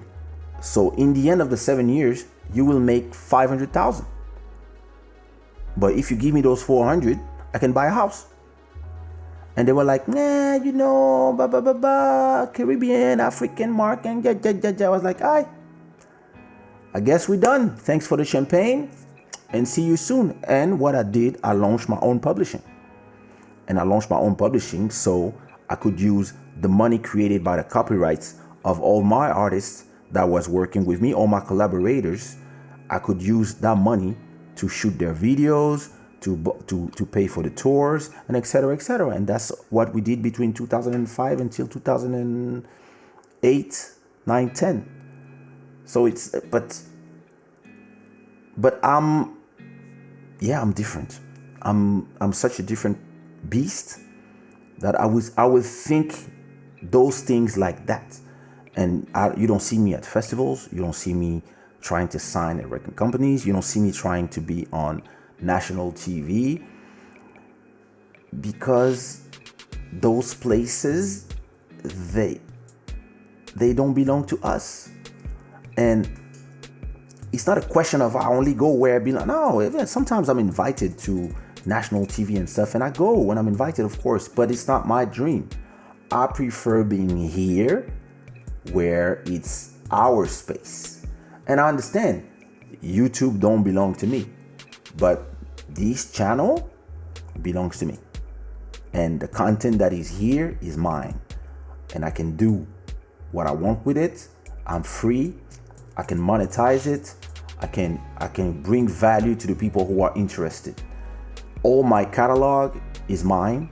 And yeah, I'm not a superstar signed with, like a lot of my friends. A lot of my friends are signed to Universal, Sony, etc. But then they are pushed everywhere, but then they make 10 or 20% of the revenue from their music. I make 100% of the revenue from my music. I'm alone, I work from home, but sometimes when I talk with my boys and we compare, we realize that my 100% of my stuff brings the same amount of money of the 10% of 20% that they win being signed to a big company. The only difference being that their content don't belong to them. So that when they transition from this earth, their kids will not own that content. My kids will own 100% of my content. And they will continue to have their school, their rent, the school of their kids paid by this content, including what we are doing now. This content right now will be part of that. And it's a different state of mind when you decide that you want to build that. And the real problem is that most people don't want to build that. They just want to be number one so they can make money and fuck the girls. And I don't blame them. I'm just answering your question. Thank you. Have you watched La Vida Continua? Oh no, I didn't. Send me the link, bro. With your knowledge and connection, did you ever consider offering a music distribution of service for African artists in a large scale, not just for your own artists? I did. Actually, yesterday I was talking to Bodhisattva, and I was telling him the next step is having our own distribution, because it is now too late to create a platform, because YouTube will always be YouTube, even if Instagram is trying, and Instagram will always be Instagram. You might have a TikTok or some places come, but I believe that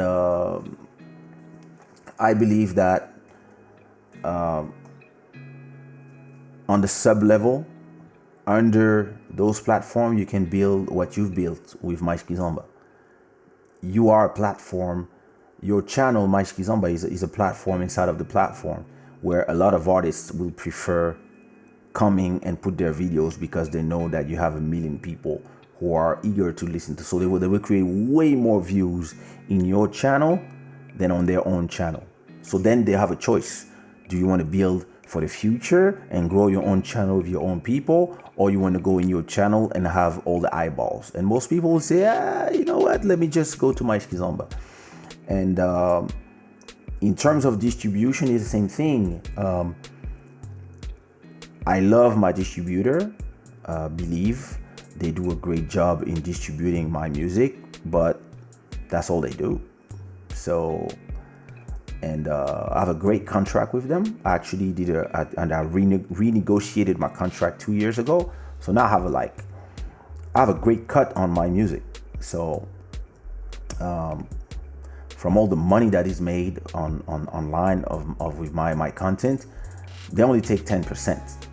So it's a great contract. But if we had a platform that does a distribution for all the artists from all the Africa and the diaspora, and we propose distribution, promotion, and we can even finance a video or stuff when it's feasible, because if we retain 15 to 20% of most artists and only 10% of the big artists, and they're all here, then yeah, because the money that is made every year from some big artists could be, if you have like, I don't know, 50 big artists, just from these artists you might make 500,000 every year. And then if you bring all the other small artists, you might make another 100,000 from them. So that's 600,000 that you can use every year to become a force and be able to move the culture and help the culture. Because look, right now, I'm gonna have a conversation soon with Olga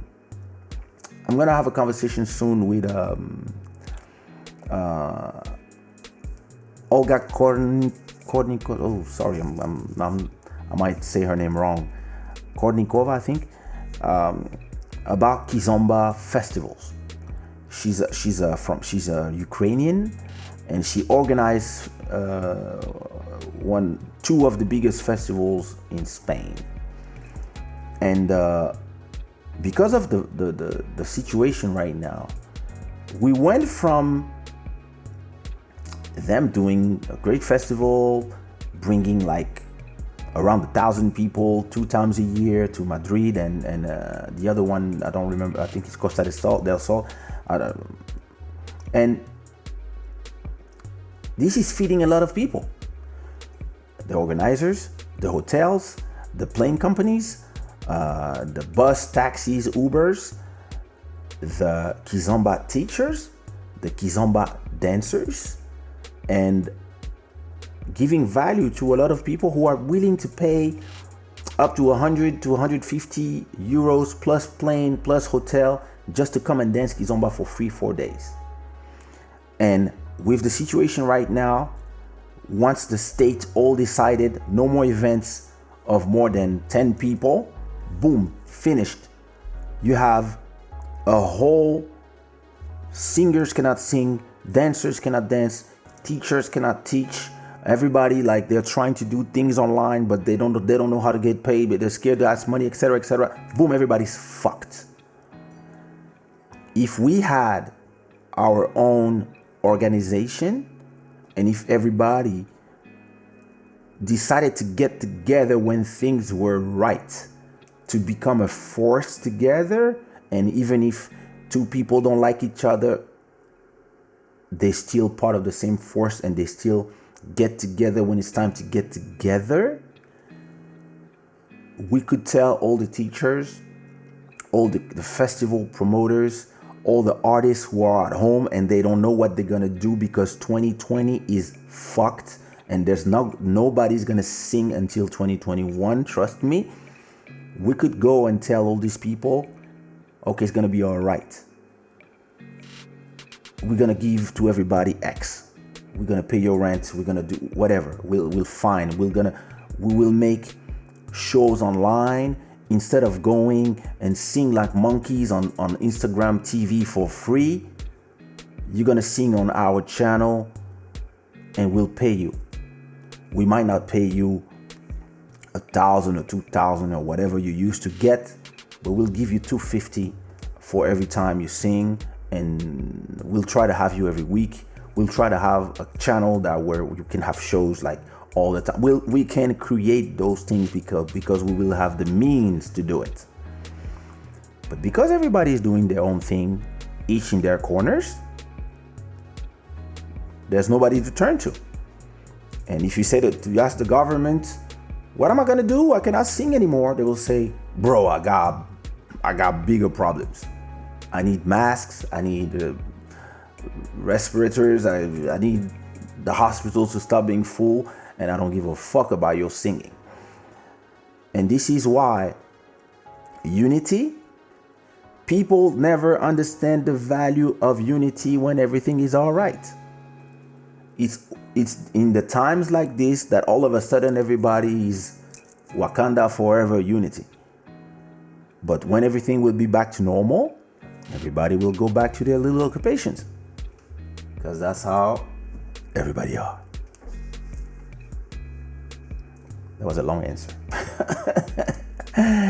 Genius move. Thanks for the future and having the foresight to build a catalog to pass down to your family. 100% ownership. Yep, brother. 100% ownership. Listen, it's better to be a small cat compared to your peers, but to own everything, than to pretend that you're big and in the end you don't own nothing. Now, you're gonna go to all your favorite artists and you're gonna check. You're gonna see when you go on Spotify, Apple Music, you look at the songs and you look down there. What does it say? Copyright Sushi Raw for me. So it means I own. Or if it says Sony Music, or if it says Universal or whatever, it means they don't own their music. And when you don't own your music, I mean, yeah, you like, listen, people are making fun of Jay-Z because Tidal is not huge compared to Spotify and Apple Music and the others, but he owns it, and he's gonna pass it down to Blue Ivy and the Twins, plus whatever he's doing. All these brands, all these things that he's doing, you can pass them on in your family, and you make your family become a family that has a power to say something. And most people are busy chasing the signature because they wanna arrive faster, when it's better to take your time and build something that you own, even if it's something small. Listen, even if what you build brings you only 1,000 euros per month, and everybody's like, yeah, you're a small artist. If you have 1,000 euros, even right now when there's a pandemic, you have 1,000 euros that come down every month, and you have no more shows, you have nothing else.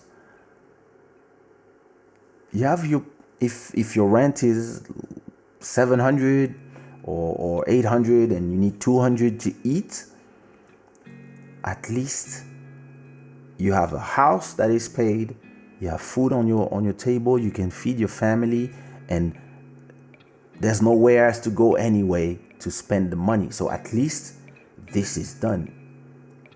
And this is what I've been building for all this time. I've been building a thing that, with this whole pandemic and with everything that has been happening, I'm scared for my family, for my friends, but in terms of financials, this didn't change nothing for me. Nothing. Because I don't perform that much anyway. And most of the time that I perform, I organize my own shows. But in terms of what pays my rent and brings food to my wife and kids, it's my streams, my YouTube, all my content that is consumed by people. And actually, while people are at home, they actually consume more content. They consume more content, I make more money. So while I'm hearing everybody asking themselves how they're gonna survive without doing shows for a whole year because they only go from paycheck to paycheck, I'm actually safe financially. But it's because I've been building this for all this time. So it's not to scream victory. It's just that when everything is back to normal, or back to, or when we go to the beginning of the new world, don't forget to start building something that will keep you safe next time we are in a time like this, if we ever are again in our lifetimes. Make sure that you build something that will pay the rent, pay the electricity, pay the food. So that I spent probably 7 weeks at home with my wife and my daughter. My son is with his mom in Angola, and we are all fine. We are all fine, not because we're rich. We are all fine because we built something that works even when we sleep, and that works whether we are I'm doing shows or I'm sitting in the sofa. It still works. The t-shirt sells, the music, the YouTube channel, all these things are working by themselves. And on my YouTube channel, if you want to go visit, I have 2,500 videos. All these videos, yeah, you will see live. There's only 1,000 views per videos. Yeah, multiply by 2005 that are always like views every day. That's 1 million views. That's 1 million views every month just from this YouTube channel. Then you add the YouTube channel of my wife that has 80,000 followers, plus a few other YouTube channels that I own, plus all my names on Spotify, all the back catalog, and I'm good.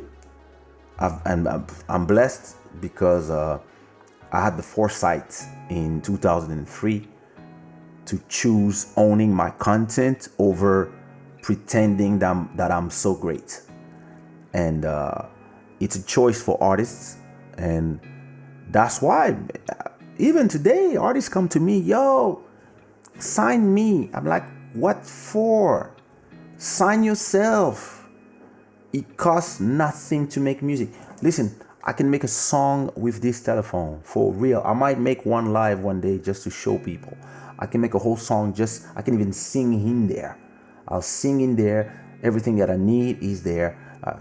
GarageBand, record my vocals, mix inside of the phone, release, and start making money.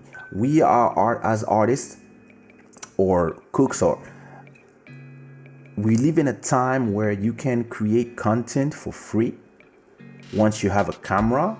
And don't tell me, oh, you have a professional camera. This is a professional camera. We live in a time that anybody can create content and generate money from air. This content that you are watching is not generating money now. But once the live is over, how long have I been? 2 hours and say, fuck. I was thinking I have 30 minutes, then I go sleep again. Once this live is over, YouTube will start checking the content, etc., putting ads here and there, and this will be available with the rest of my 200 and X number of videos. And when people come watch it, there will be ads on it, and with this will generate revenue. Not a lot. Maybe $1, $2, $3, $4, who knows? Multiply by 2005. Why? Because I started putting videos on this YouTube channel in 2007 when YouTube was created. I was there. I was like, oh, thank you, finally. And I don't have regrets, but if I would have done something better than this, would have been to create YouTube myself. But yeah, you can only be so good. All these new Latin songs are kizomba zouk. People just don't know what they're listening to, calling it reggaeton and such, but it's our own fault. We didn't protect our story. Music is free, but it's sad. Bro, I don't need to repeat myself. If you don't tell the story yourself, somebody will come and invent a story. That's it. And I said it 10 years ago. I said it 15 years ago to the Zouk people. I said, if you don't tell your story well and teach your music and your dance to the people, Kizomba will eat you. What happened? Kizomba ate them. Then I came here, I told the Kizomba people, if you don't tell your story right, then somebody will eat you. One day Kizomba becomes popular in Latin America, And because there are 400 million people, when they start calling this a Latin dance, because it goes well with salsa and etc., it will be too late to tell your story. And people are busy trying to be the number one. I don't even know what is there. Being number one is good for your ego. But bro, like, it's better to, build something. Why you guys have all these questions at 3 a.m.? 4 a.m. My God, it's almost 5 a.m. When did you realize you were a star? I never did. Sorry. How did you deal with it? So that you kept consistency all these years? The first time that I realized that I had power, that I had success, and that I could even make careers, and that I had access to going everywhere for free, entering any club without doing the line, being able to be with any girl I wanted, and make the money that people work a whole month to get in 30 minutes. The first thing I said to myself was, 1, you don't know how long it's gonna last. 2, respect everybody, everywhere, all the time. And 3, don't fall into the traps of temptations. You can have all the girls, take just the best ones, not all of them. You are making a lot of money. Invest in a good microphone. I bought this microphone probably 15 years ago. I've been recording all my songs with this microphone. It cost me $1,500.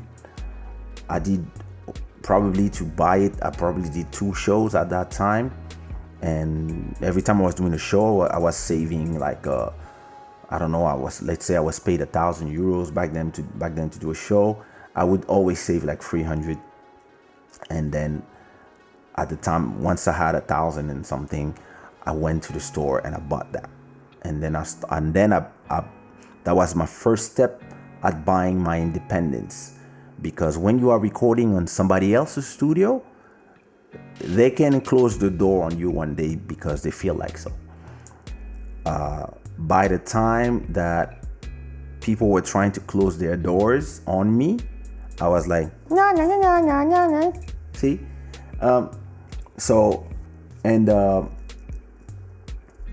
I've been raised to respect people that I don't know. I've been raised to respect my elders. So I could not like having and my parents have money, so I was not impressed by my own money, because everything I made until today, I think my dad made that when he was the same age. Probably he made that in a month.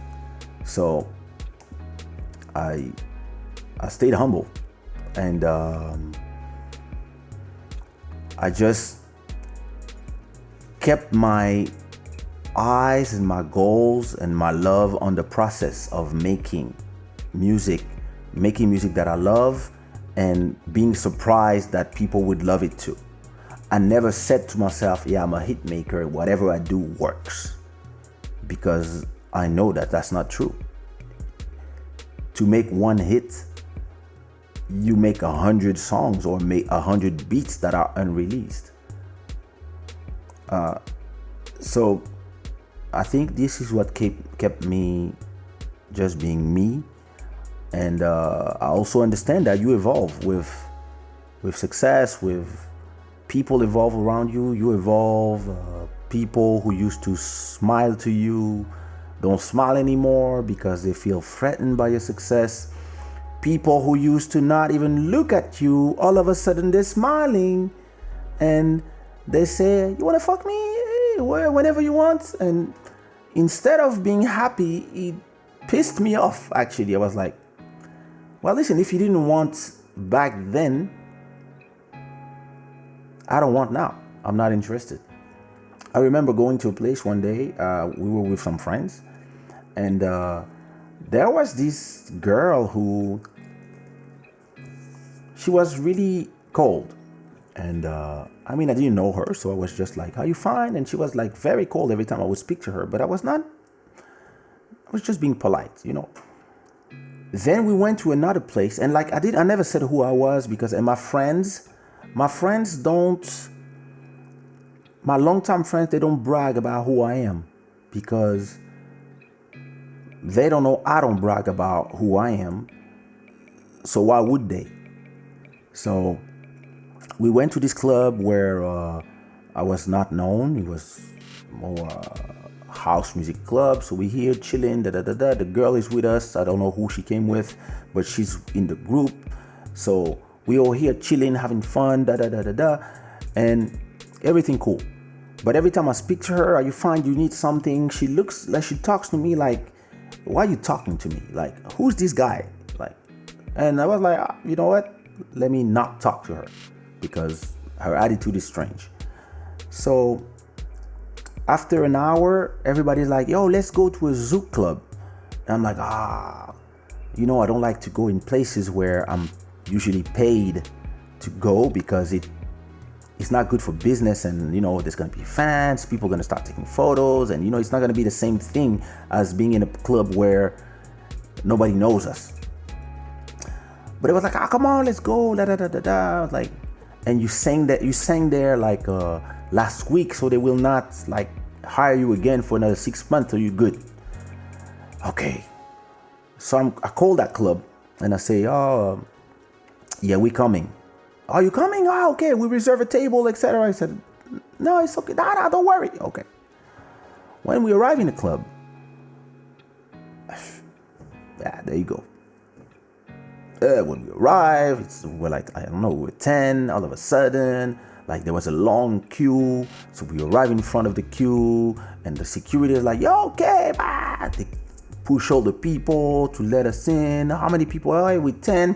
We just go in like that. We don't even like pass the weapon security. We don't even normally you have to leave your coat at the door. We don't leave the coat at the door. They take us directly in the back, and we arrive straight from the back to the backstage, straight from the backstage to the VIP, where we have a table. And then the DJ says, "Kaysha is here," and now you have 1,000 people in the club. Everybody starts yelling, "Oh my God!" All the women are starting to scream, looking at us. So they start playing my music. So I do a sign. Everybody starts yelling. Okay. And then now the entrance of the VIP is full of people who want to take photos. And I'm like, "You see, I told you." And everybody's like, "Just do your job and let us enjoy the free drinks."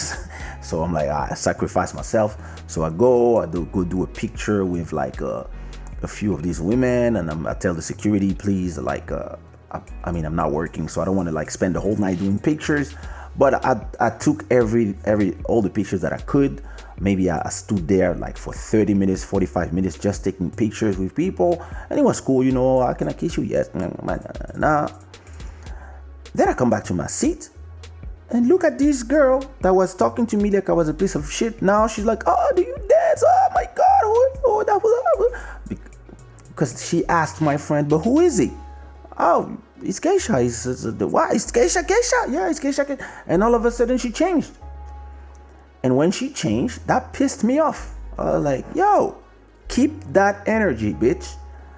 And those things keep, that's the way I am. I think the way I am keep me sane. That's what I'm trying to say. What was the rest of your question? My answers are so long. Yeah. Well, I think I answered the whole question. DJs now want to be together like best friend, but if you go 6 months back, you will see everybody doing their own stuff, accepting low cash, and didn't care about others. Exactly, brother.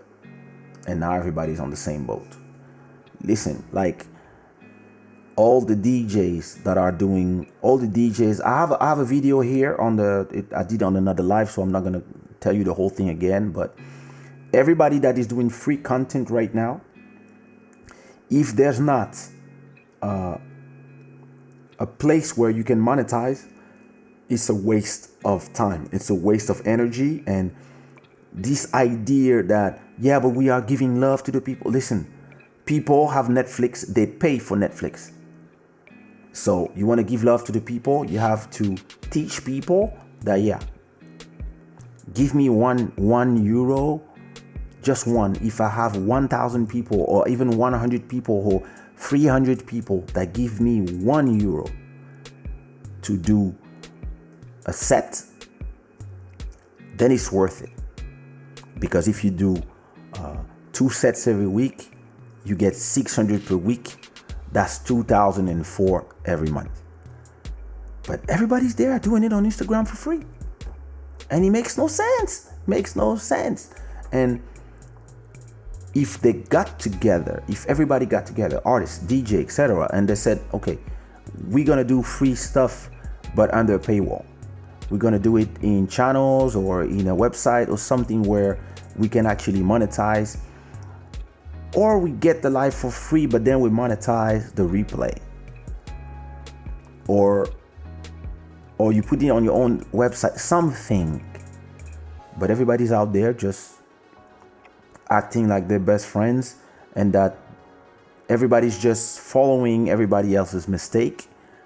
And let's see in September, because in September there still will not be shows. Let's see how many people are still going to be there singing or playing for free. And I'm saying, I don't have nothing against, if you have enough money, you can do things for free if you don't care. But you cannot do all these things for free and then complain that you're struggling. In my opinion,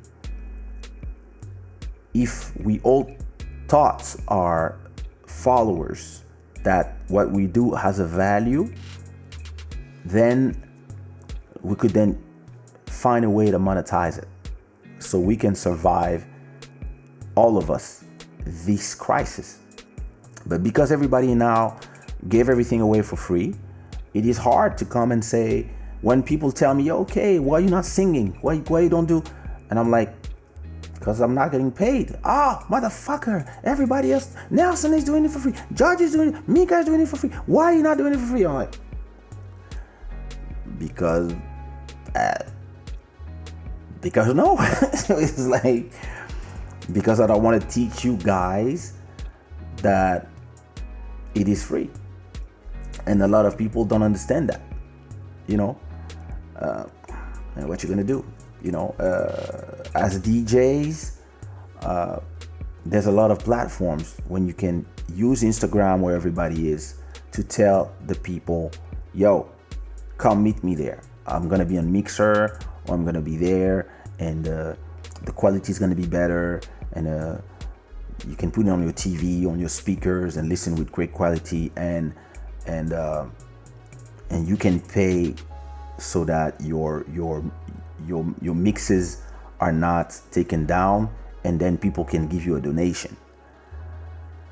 But everybody went on Instagram and sang for free, so good luck for everybody. Bro, it's almost 5 a.m. Fuck. I'm about to leave this place. I'm just gonna cut the live just like speaking of picking the best ones, what is the secret behind maintaining a good relationship with past girlfriends? Knowing that respect is the base of everything. The secret of maintaining a good relationship with past girlfriends or boyfriends is honesty. Honesty is the way. If you be dishonest with somebody and they realize in the end that you were a scumbag and pretending to be a prince, then they will hate you for a long time because it will feel scorned and used. When you tell the truth to people, if you don't want something serious, you say, I don't want something serious. If you want, whatever you do, if you know how to, you have to know how to start something and you have to know how to end it, and leave some space for everybody to heal, and then go back as not friends, but yeah, not enemies, and we are past relationships. So you can even arrive to a point where you are friends when time have passed. A lot of people, they know how to start because everybody's excited of getting in, but they don't know how to get out. And there's an art to getting out too. I think that, my life, there's only probably 2 people that I don't speak to, and it's not my fault. It's really because of the way they were dishonest in the way that this whole thing was going. And once I realized that, yeah, they were playing a game, I was done. And those are people who regret. Yeah, those are people who are learning a lesson. But yeah, I'm thinking I like most my ex-girlfriends, I really have a good relationship with them. Like good to a point that sometimes people are like, yo, you still fucking these people? No, it's just that there's no reason to be enemy with people, but you have to also be able to have the conversations at the right time. And sometimes some conversations, they hurt the moment you say them, but this is the reason that will help them heal, or help you heal, because you could close the book. A lot of relationships don't finish good because people don't know how to close the book. And I think it's super important to have the last conversation and all these things. But I mean, sometimes people are psycho too. So, but let's not start that conversation now, because it's almost 5 a.m. here. Kaysha King, yeah, thank you, bro. What you mean? Gelas, you abusing. We're about to leave, bro. You're gonna have to watch the replay.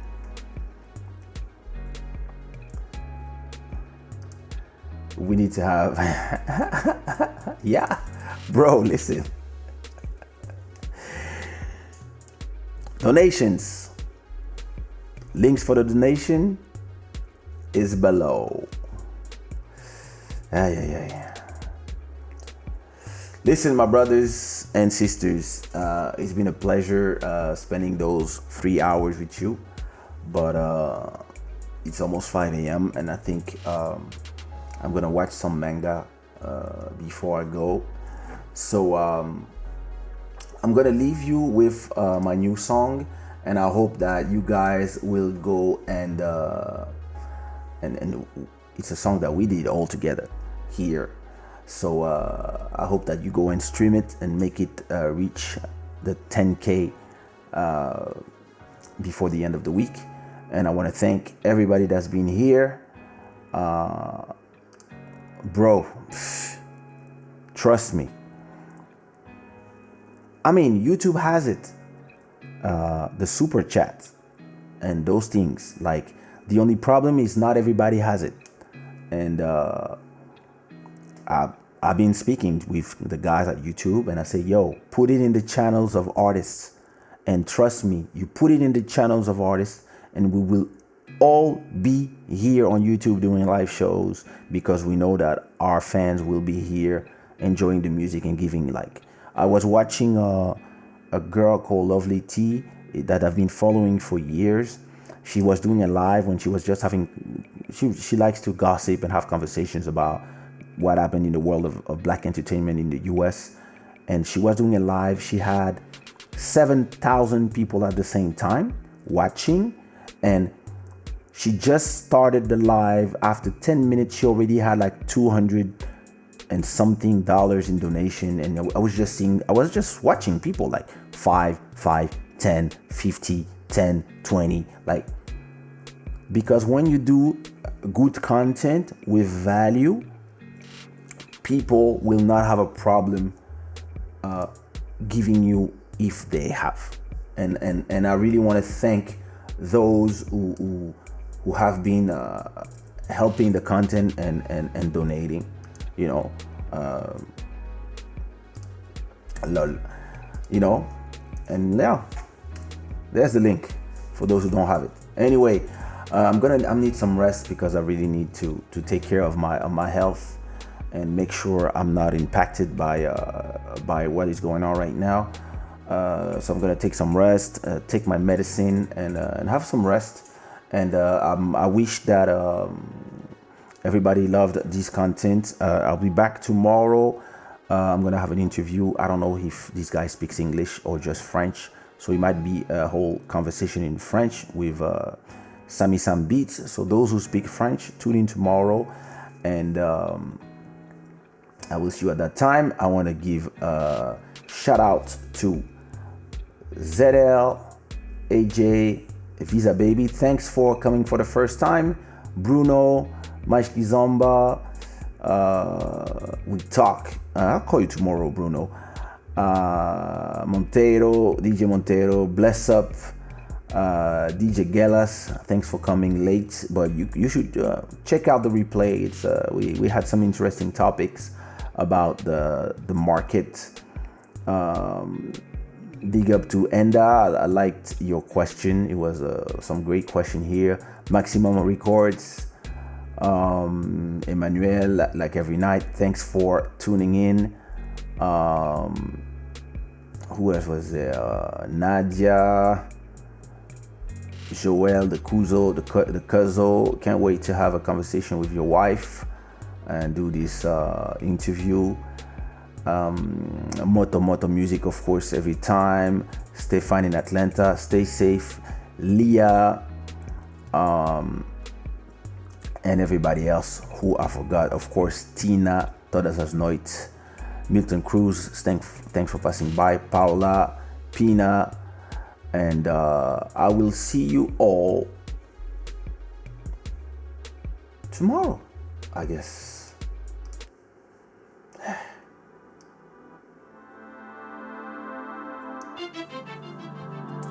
This is your boy, Mr. Shada, and this was Club Shada. Peace.